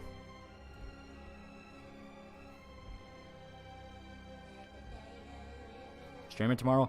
Shota apparently has a plan. He outright said he has a game in mind for next stream. I don't know what it is. Eco for $1. If World War III breaks out, it's going to be NATO versus BRICS. I don't even know. I don't think World War III would break out because everyone loves the proxy conflicts too much. They're great moneymakers. Why is Destiny so cucked towards Biden? I'm going to have to break your heart here. Sit down in your little chair. Get your sippy cup and prepare for this. The DNC has quite literally bought and paid various influencers to push opinions they like, including Twitch streamers. When you have a guy who's all like, I'm enlightened liberal, talk about how Big Pharma doesn't exist and JFK wasn't killed by the CIA, one of those things that are now just mainstream opinion, because we already know the FBI killed Martin Luther King and there were declassified documents from the fucking CIA saying they killed JFK. At that point, yeah, he's getting talking points from the goddamn DNC. It doesn't have to be anything dramatic. It doesn't have to be paid minion or anything like that. It's just, yeah, you're already shilling to a left-wing audience, so you just get a little cherry on top. And he's not the only one. Vosh does the exact same shit. Hassan, no doubt, does the exact same shit. They want bought and paid for controlled figure celebrities. Because then, They can rope a bunch of kids into it, and you have the next generation loyal to you.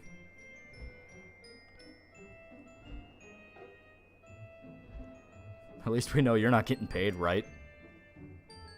But no, this is the thing where it fucking came out in England.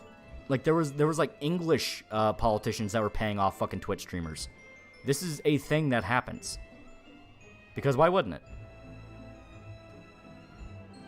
Have you seen the clips of Biden's brain running on 3 FPS? Yeah, he has Alzheimer's. Fucking half of DC has Alzheimer's. Our Smarts 2 is bring back one dead president cyborg. Who you picking? Huh. Probably George Washington, so I can show him the hell that America has turned into.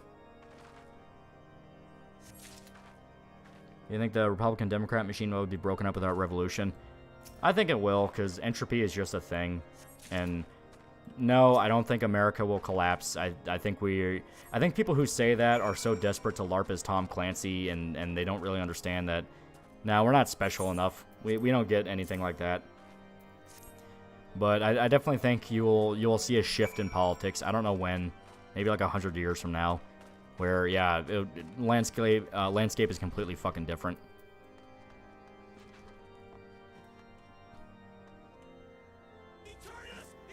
One thing that always bothered me is that Nixon's accusers were always more corrupt than what they accused him of. Oh yeah, absolutely. Like, absolutely. That was a common fucking thing where Nixon's whole thing is the idea was good. It was get proof that fucking DNC politicians were dirty. It was just the fact he got caught. Alchemist 1999 for $5. I'd like to know your thoughts about Trump. He wasn't perfect, but now they're after him. I think he will definitely try to break their system somehow if elected. Everyone that says the whole thing of Trump was unelectable or God forbid unqualified to be president, they fell into the goy slop mindset that fucked the country up in the first place. You are not supposed to have qualified politicians because there's not supposed to be politicians. You're not supposed to have, you know, people who major in political science. You're not supposed to have people who are lawyers and get into politics. You are never supposed to have that. Your politicians are supposed to be a collection of farmers, of sailors, of military men, of merchants, people of different walks of life that all had different agendas. They would come together in order to come up with a common solution that would make everybody happy. Peltrum for $2. Yo, Lolly, what days do you stream FF14? Usually Thursdays, but I did Fridays for this one and the last one just because I was working on video stuff. Trump is honestly the closest thing to a third party we can elect. Nearly had one on the debate state in 2016, but he missed by a percentage point. Third parties and libertarian parties, I never trust them because I talk about how CIA infiltration's bad. They're the embodiment of that, where like the Libertarian Party exists to shoot themselves in the foot and make people who ask for a third party look like fucking retards. Where it's like, hey, why would I need a license to drive? And instead of pointing out like, hey, the DMV and the road system is so hilariously bureaucratic and corrupt that people have to wait fucking months to get, you know, approval on a license they need tomorrow. You know, that kind of shit. They always get caught in a trap, or they get caught in something where some other politicians, part of the main parties, can go, can you believe that guy? He's so fucking stupid. You know, that kind of shit.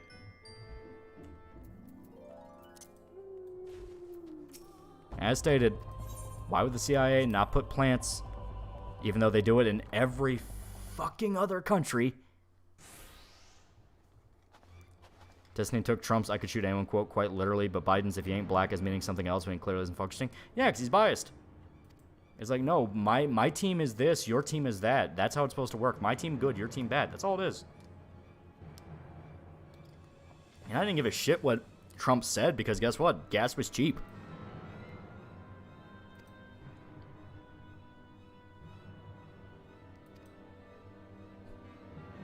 Guy in a suit show up at third-party leader door with great donation from an unnamed source. Yeah, right. First super chat, boo. That's right, boo him, boo him. Spit on him. Our team smart fellas, your team fart smellers. Yeah, exactly.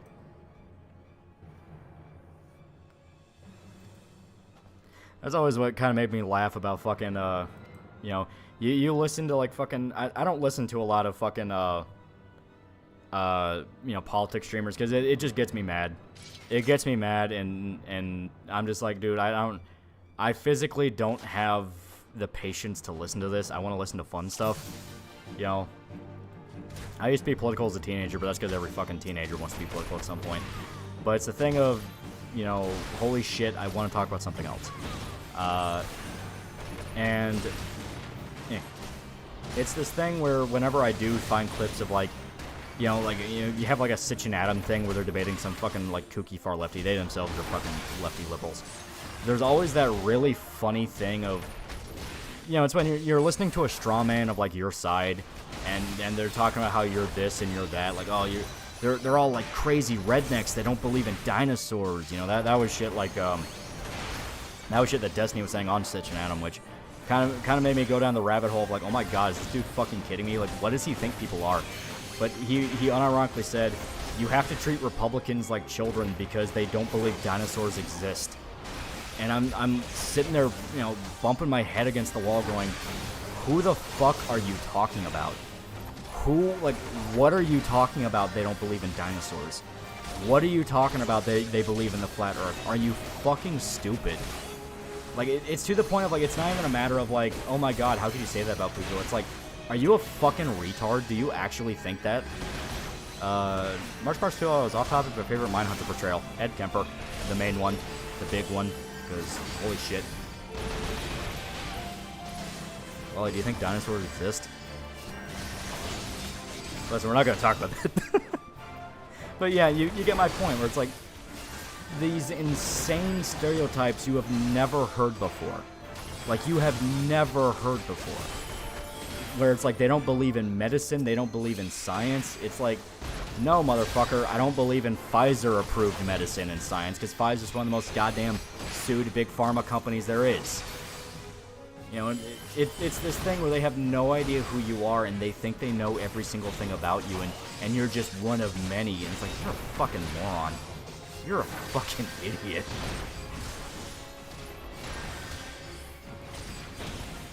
Yeah, very telling, exactly. We cannot talk about big dinosaur. But I like talking about big dinosaur. Destiny giving bad Republican takes to fit his 2D narrative.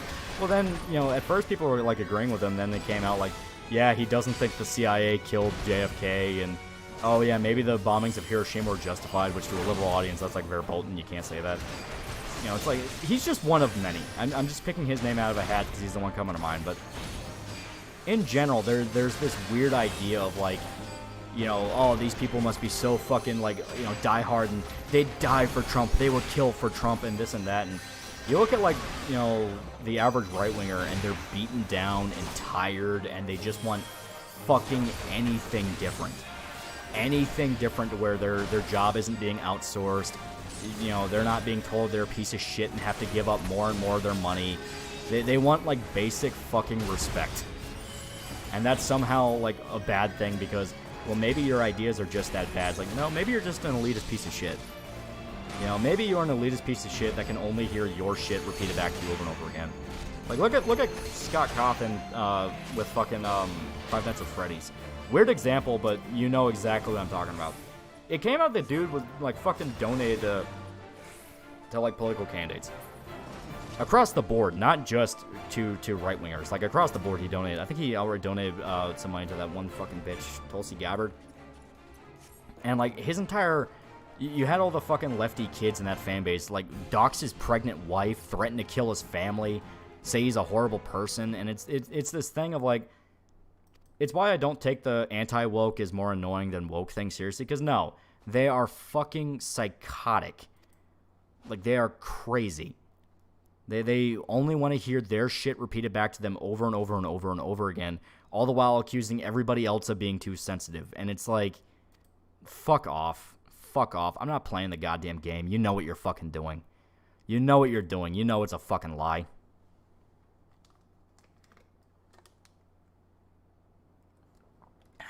They can't take people having a different opinion than them. Worse than that, they don't even try.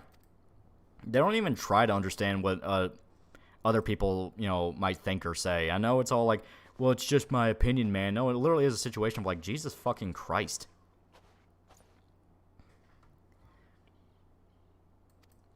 Hassan's worse. He couldn't figure out how Japan works so well because it conflicts with his entire worldview, then called it a ticking time bomb because idiot. Yeah.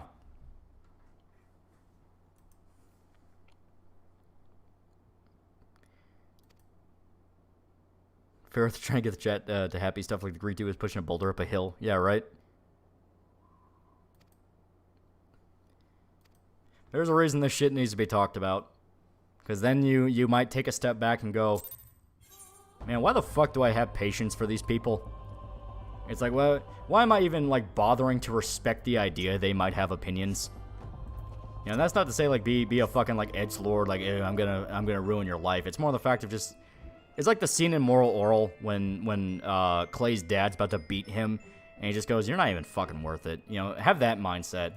It's like, fuck you. You're not even... You know, you don't even have thoughts, in my mind. You're just fucking... You're spewing out what other people have said and take it in as your own saying.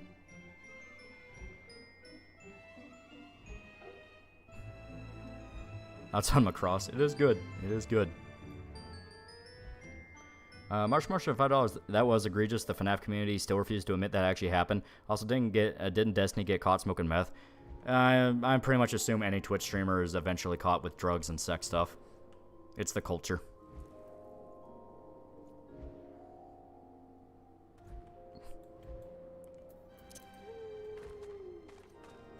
Ugh.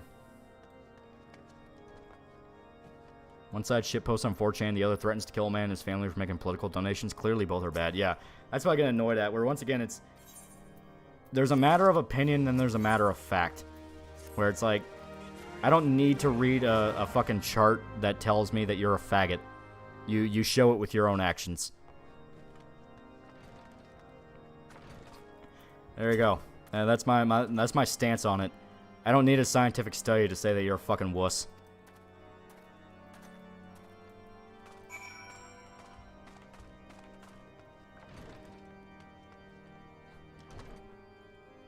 Who had that stupid van decide to have only use me blade? Ah, I know who you're talking about. It wasn't Ice Poseidon, but it was like in that circle. Harsh Marshall 2 was caught with drugs and not arrested. Manson anyone? Well, I think he was in like Europe or something when it happened, and they're lax with drug shit. There was a reason he didn't go to jail. Fix your HUD. The HUD is fine. The HUD is perfect. The HUD stays.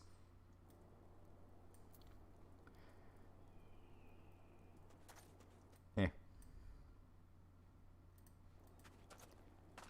Says here in my chart, yep, you're a bitch. There you go.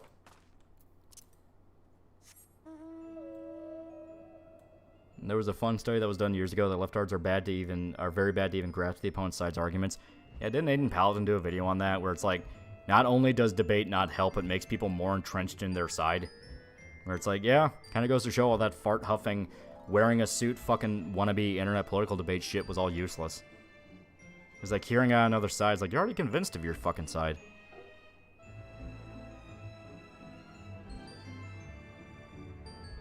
Even though 4chan's hardly itself anymore, yeah, seriously. Now it's all cope votes on fucking V.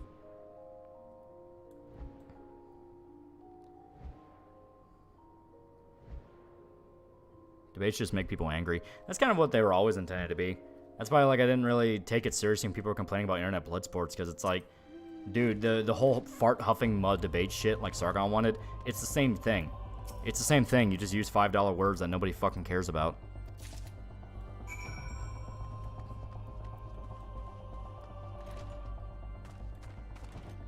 Alright. Upside, we're getting close to the ending of Rome Reborn. Close. Ish. There's still like 20 hours to go.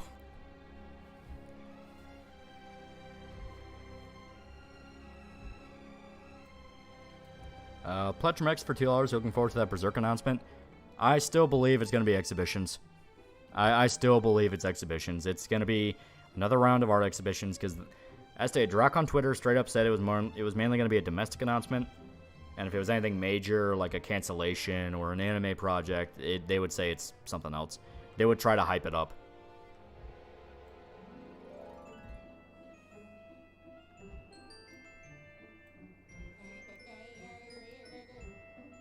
Internet's Bloodsports was a Jerry Springer trash TV. That's why I couldn't get mad at it. Where it's like, yeah, it's trash TV. Everyone going in knew it was trash TV. That was the fun. Either an exhibition or another Muso. Yeah. Tried to hype up coasters. They tried to hype up the fucking Blu-ray release of the Memorial Edition. Why is it so hard to get a good Berserk adaptation that would pay for itself in spades? I don't know. I think it's just bad luck. Series is fucking mired with it. So no Berserk cancellation? I think if Berserk was getting canceled, you'd see a lot more signs.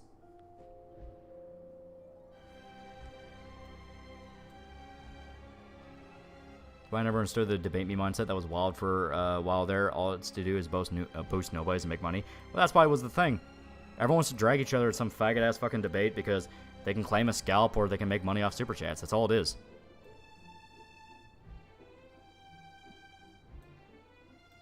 I mean, you see it now where, you know, as stated with the... You have the shit now where everyone's fucking accusing each other of being a pedophile and, like, trying to have gotchas about catching someone being a pedophile or something like that. And so they can make a debate stream, quote-unquote, with a big flashy title and say, we'll finally expose and get someone in a gotcha. It's like, that's all it is. It's fucking bullshit Jerry Springer crap. That's why I've actually, like... I have now had a complete reversal of shit where, you know, a while ago, maybe 4 or 5 years ago, I never watched TV. It was all YouTube shit because there's a lot of shit on YouTube to watch. Now I'm at the point of I'm watching more TV than ever. I'm watching more TV, I'm watching more movies, I'm watching more anime. Because, like, what the fuck is there on YouTube to watch? I mean, you still have good channels. You still have people who are talented and they're trying to do shit, but so much of it's been worn down by the chase the algorithm game, and it's become so fucking cynical. It's like, you know, there's less and less channels that feel like they're in it for the love. You know, there's the soul factor that is important that we can never describe why it's there.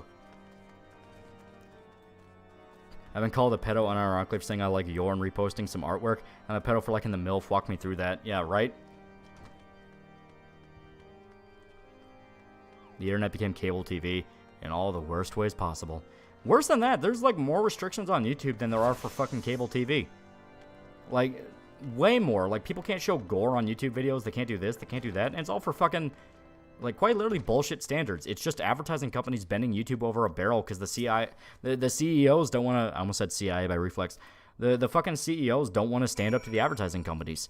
They don't want to leverage the fact of, like, motherfucker, you want on YouTube, which is the biggest video sharing platform out there. You know, for some reason, they always fall to the whims of the advertising companies, even though they have plenty, and I mean plenty, of opportunities to be like, bitch, where else are you going to post? On Twitter? Sure. And get, like, half the engagement you would get on YouTube.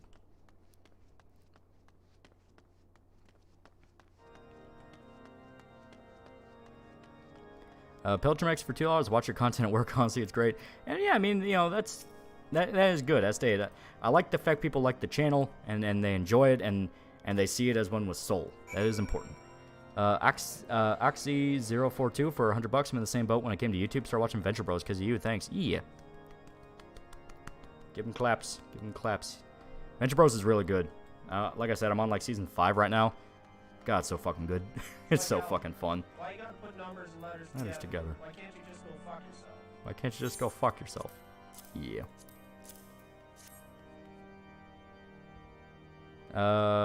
BitChute Revolution now. Yeah, BitChute's one of those where I feel like it got fucked over. You know, where it's like, so a lot of these wannabe YouTube competitors would always make a big show about how they're gonna compete with YouTube and that kind of shit.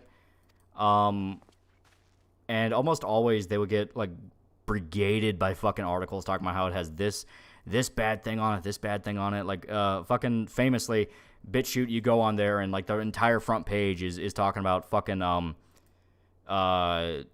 you know, anti-Holocaust documentaries, debunking World War II, that kind of shit. And I do believe that once again feeds into, you have bad actors that are put in place to gimp competition in order to prop up monopolies. Just saying. Slama Skeleton 2 is playing AC6 right now. I'm making Vesper 7 bag. Yeah, it's pretty good. Pretty good. Parlor 2. Well, Parlor was even more egregious. That was just flat out they turned off the servers. Like, they just turned off the servers.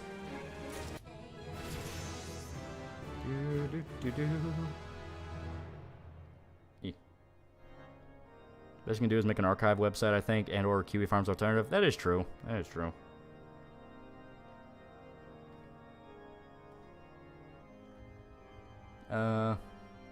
I miss when YouTube showed fictional violence. Yeah, that standard doesn't even make any sense to me, where it's like, what about movies? You know, there are channels that are all about clipping movies and showing the gore scenes. Are you fucking kidding me? And now they can't do that? Like, oh, God. Once again, the rules don't make any sense, and it only makes sense when you realize they don't make sense. You are not supposed to win unless the powers that be in charge of YouTube deem you a winner. Ugh. We're now on the top of the bell tower. Yeah. I wanted to hit the bell and see if that would work. Rolls for thee, not for me. Exactly. They pick their favorites, and from there, everything else is decided.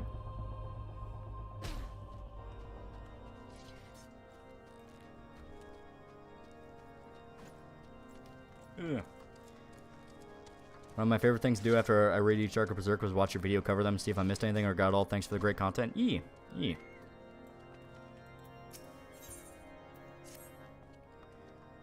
rules are there to be applied arbitrarily. Heck, if YouTube is serious, they'd make sure some random can't just false DMCA video. Yeah, but they can't have that system work. They can't have that system work specifically because it pisses off big companies. Big companies like having these weapons in their back pocket to fuck over people that they view as inconvenient. That is the whole reason why these systems are as broken as they are. The reason copyright on YouTube is so bad is because, you know, these companies like having the option to just nuke someone from fucking existence for using like a 5-second clip of a movie. You know, it's infamous for that. Some of them will hire companies to go and copyright claim content in order to get them the revenue. I mean, it's just a thing. Eco for $1. If your girlfriend cheats on you in Dubai, know that she's getting pooped on. That sounds like a personal story, and I'm sorry for you. Who's your favorite chapter in Berserk? Mine still Father Mozga's fight. I really like Lost Children. Lost Children and Millennium Falcon War when Guts is trying to protect Casca, but he's failing, and he's starting to lose his mind. That anime YouTuber had 100 videos struck overnight last year. Yeah. They can just decide they don't want you anymore. And there's literally nothing you can do. It's because there's children on this website. The first video uploaded to the website was a dick joke. Kids aren't supposed to be here in the first place. Well, it's more than that. Every fucking time they try to make a YouTube Kids alternative, they don't manage it properly, and they let fucking pedophiles and exploiters get in. Like, the whole issue is they don't want fucking kids watching YouTube and getting in trouble with parents, but they do absolutely nothing to prevent it. They make it worse each and every time. Started Xenoblade, what's the drama about too? People decided it was icky, gross anime, and from there decided to shit on the entire franchise for it. Even though every game in the fucking Xenoblade fucking franchise has anime tropes. Let's make sure says, never forget I show meat striking channels. Yeah. Off topic, but are you considering covering Bastard? I would like to. It is fun.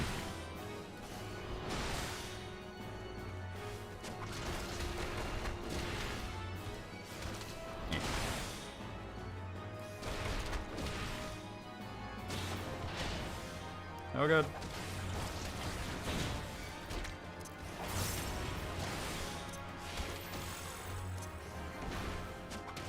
Alright. I remember Optimus' video about his standards for YouTube alternative. You icky racist conspiracy nuts as big of a user base as YouTube. Not buggy at all. These YouTubers don't understand, man. Yeah, they don't understand. Like, this is not something where you get away from the icky racists. No, they will always be there because the entire fucking point is to make you go, well, I can't be associated with them. I have to go back to YouTube. You know, you feed into the monopoly out of cowardice. And no, you're not going to get YouTube overnight because YouTube is a fucking global corporation. It doesn't even make money. It's constantly losing fucking money for Google.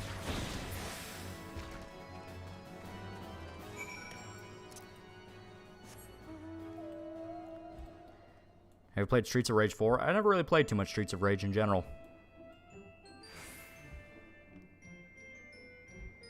I also blame that one video episode done by Cuck explaining why Xenoblade 2 is sexist and exploitive. And it's the dumbest shit ever, where it's like anime tropes, jiggle physics. It's like, fuck off, who cares? You know, it's like I said in the City Hunter video, why do you have a checklist of things that will piss you off next to you? Why are you trying to enjoy it like that? Or review Boondocks, Metalocalypse, or Aqua Teen Hunger Force. They would be fun. Talking about old school Adult Swim. I haven't really old school, because I mean, those were kind of like middle-age Adult Swim.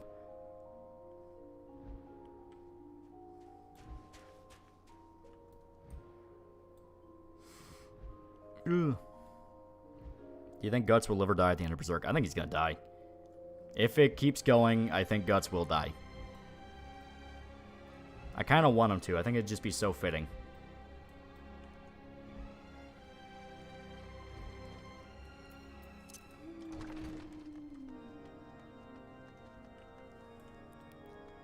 Ugh.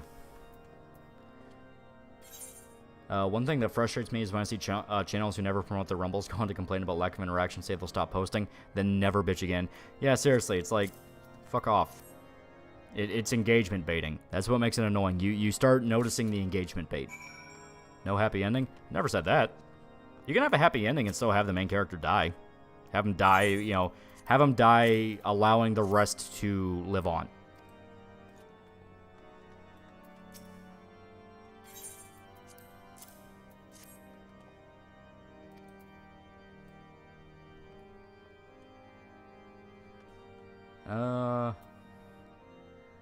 Fuck off, who cares? Literally nobody, not even the guy making the 4-hour video about how media is supposedly sexist and exploitive, no values, have an ass. Yeah. Because like I said, you know, in the City Hunter video, and I know some people got annoyed at that rant, but I do feel it was important. It's like, there's too many that want to have a checklist next to them of stuff that pisses them off to then mark it off as they're watching. Not even if it's handled well, not even if it's something that's tasteful or is a fun aspect to it. Just the fact it's there, they'll mark it off and write a rant around that. And I hate that. You know, I hate that because at that point, you have to throw out entire chunks of something's identity to the point that, you know, if you try to explain it to some people, it can sound exactly the opposite of what's actually going on. And it, you know, it's just, it's sleazy.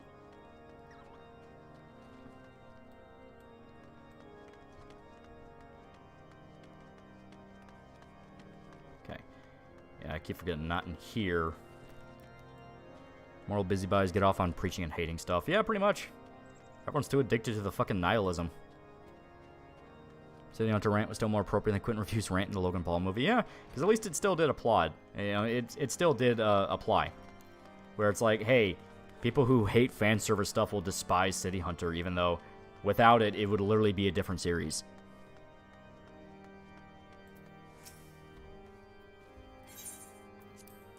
There we go.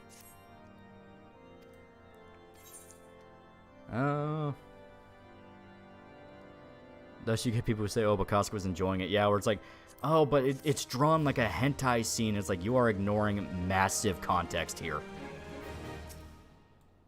Fuck off. Fuck off, Nero. Drop more Berserk content. There's nothing out. We're caught up.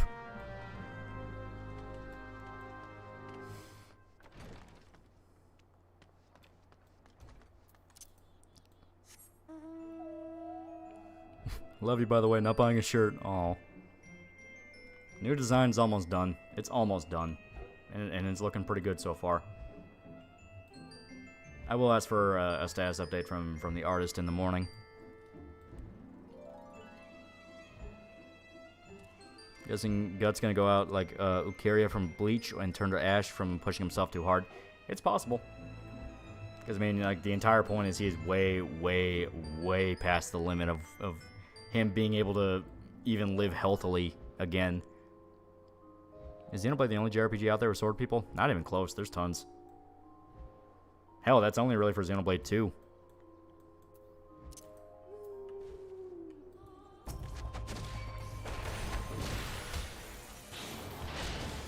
Ew, the blades are almost naked. Me, shut the fuck up. There aren't people, there are holes. I mean, weapons. Even then, they're not almost naked. Like, they're not. Shocker, I have played Xenoblade 2, and I can tell you a lot of the people saying, but the blades are almost naked. No. No, they are not.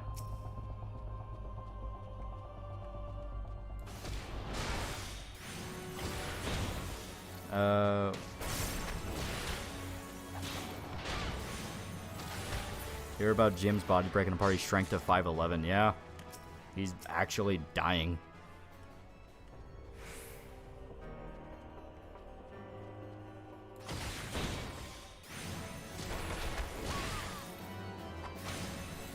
And so what if they were? It's not even a matter of so what if they were. They're not. Like, once again, this comes back to it's not an opinion, it's a fact. They're not almost naked. The standards being held up here for Xenoblade 2 are fucking bullshit and imaginary. I have a question. How do you think the final battle between Guts and Griffith? Think it'll go like Guts and Griffith's second fight where Guts manages to beat Griffith? It's possible. I definitely would like it to be more of like a quiet duel than like a big spectacular battle. You know, kind of, you know, pay homage to the original duels and how it all started.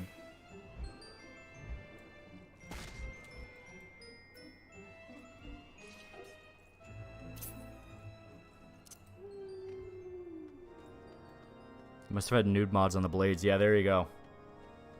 It's like, I can't believe this series is so horrible like this man who installed every nude mod available.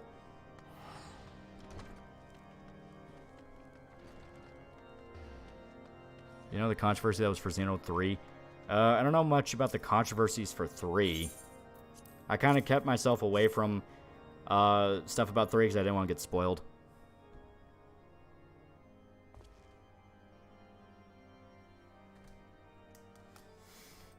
Ugh.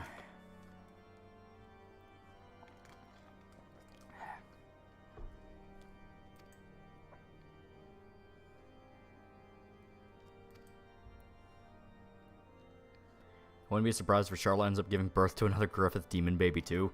That would be fucked up. It would especially be fucked up because Charlotte is genuinely a good person. Like, she just doesn't know what's going on, and that's her only sin. I hate games with a Shota banging a hot anime girls. Fuck Xeno. Well, when you get to 3, he is jacked the fuck up. He's jacked the fuck up in the way that I think he should have been for Xeno 2. Because I do agree. I'm not a fan of like Shota protagonists. I've never liked it. You know, I never liked it. I don't like playing as someone who's explicitly a kid. It's like, no, let me have my fucking beefcake, you know, warrior dude.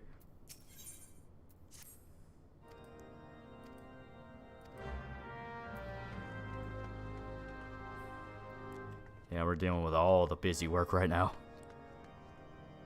Always an ageist. Yeah, I am. What are you gonna do about it? Didn't guys like Donkey actively lie about Xenoblade and make it as a horrible game? It wouldn't surprise me. Because, yeah, I say, there's a weird pathological hatred for Xenoblade 2. And I think a lot of it's because Pyra and Myth are in Smash. You know, Smash fans are not people, and anytime a franchise is introduced to them, it becomes the fucking worst.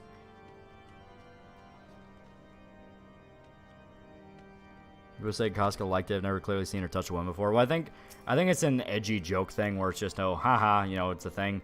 Like, when there's like a chick who cosplays as like Casca and people post Griffith underneath her. I always thought those were funny. Tasteless, but funny. Why they hate beauty? I think it's the fact that Pyra and Mythra are adults. And clearly adults.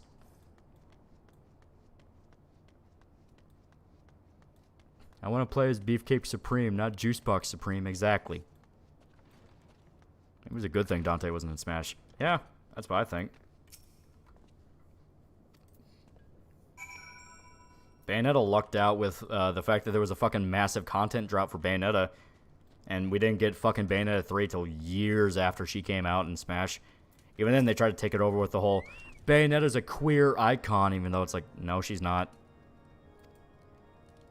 3's controversy was that a ton of leftists headcanon one of the DLC characters being non-binary, but the code revealed she was a chick. Oh, there you go. Yeah.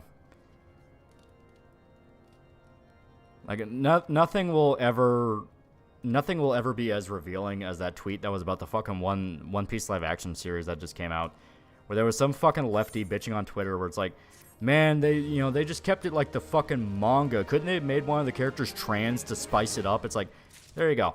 That's what it's about. Has nothing to do with representation or importance or any of this shit. They think it's cute and they think it's fun. They view these people as commodities and icons of variety. It's not about actual fucking, being important. They just think being straight and normal is boring.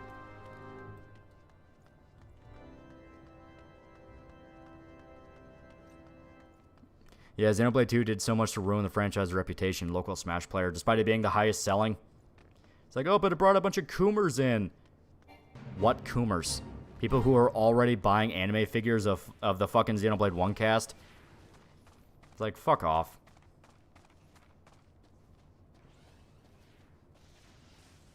Whoever said that's probably a fan of Netflix Bebop. Yeah, seriously.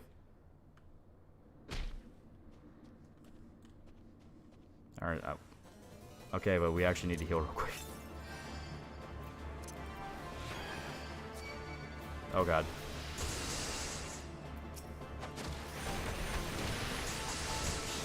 Alright, we might have fucked up here.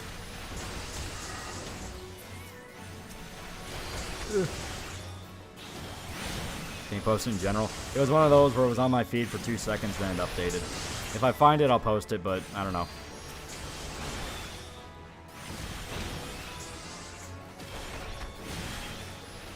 You have a boring character, you made a bad character. You have to spice it up by changing their gender. It's still a boring character. Yeah.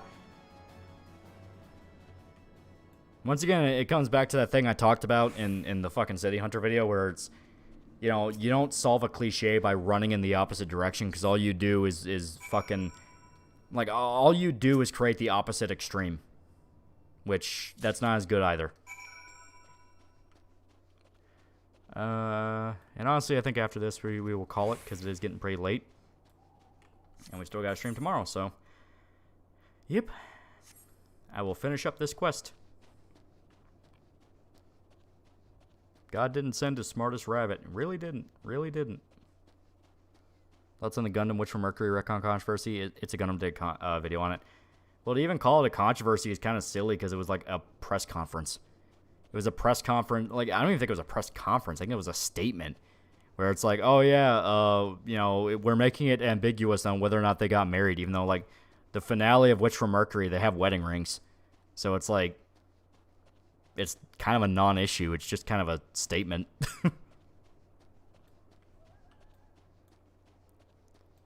Don't you stream on Saturday? Yeah. It was Friday. Now it's Saturday. I stream a Showdown, remember? Not good enough. Stream until you reach level 80. That's what we're working on. Okay.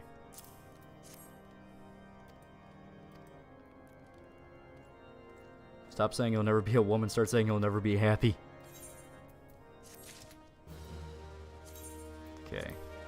See if we get anything useful from this. Probably not, but Alright. And with this, I am going to swap back over. I shall log out. We are getting to the point, like, we are getting to the close of a Realm Reborn.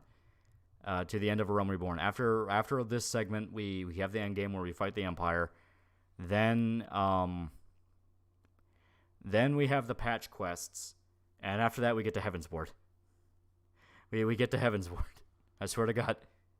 Shore's Lolly stream. It was about like fucking 3 hours, close to 4. And that's pretty good. That's pretty good. Are we on tomorrow? As far as I'm aware, we're on tomorrow. I have not been told otherwise, so I assume we are on tomorrow. I'm working on it. Yeah. Only 8 streams for this? Yeah. It's a series. It's a series I'm doing. Okay. And I do want to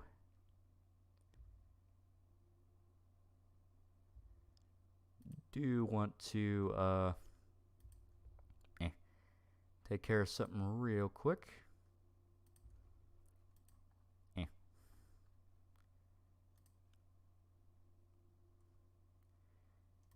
Okay.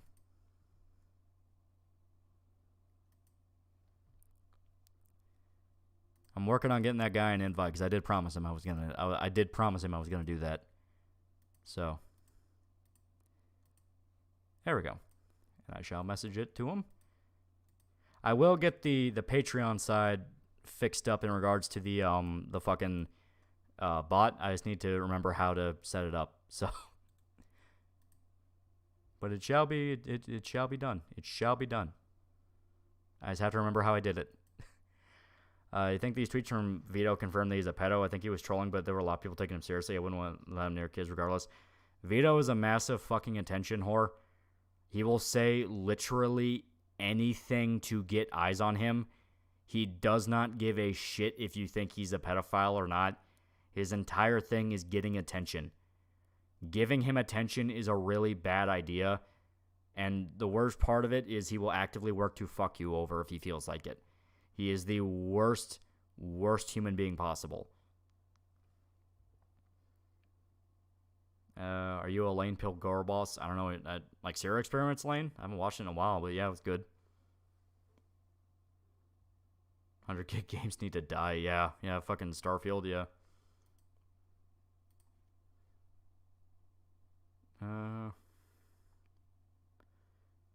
Vito Corleone? No, Vito, the fat dude who... His entire thing is he just goes into stream chats, wants to fight people, and demands to get on.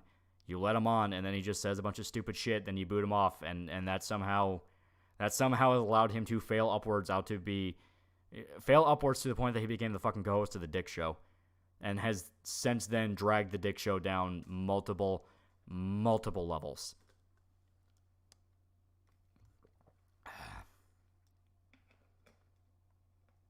How do I rid myself of a recently acquired addiction to melon pan? You don't. Welcome to hell. Alright, so I'm going to call it. I'm getting sleepy. It's almost 3 in the morning here. So that's on Eric July. I'm fine with Eric July. He just wants to make a comic. He just wants to do his fucking thing. You know? Don't focus on the fucking dumbass infighting. Focus on the fact that these big corpos want to ruin your goddamn life. But yeah. So, thank everybody who showed up. It'll be great. It'll be great. We even got an Akasupa this one. We got an Akasupa, which is good. It fucking Axie042. Very, very good Akasupa. So, fuck it. Alright, I'm calling it. I'm actually like getting really tired now. So, see you.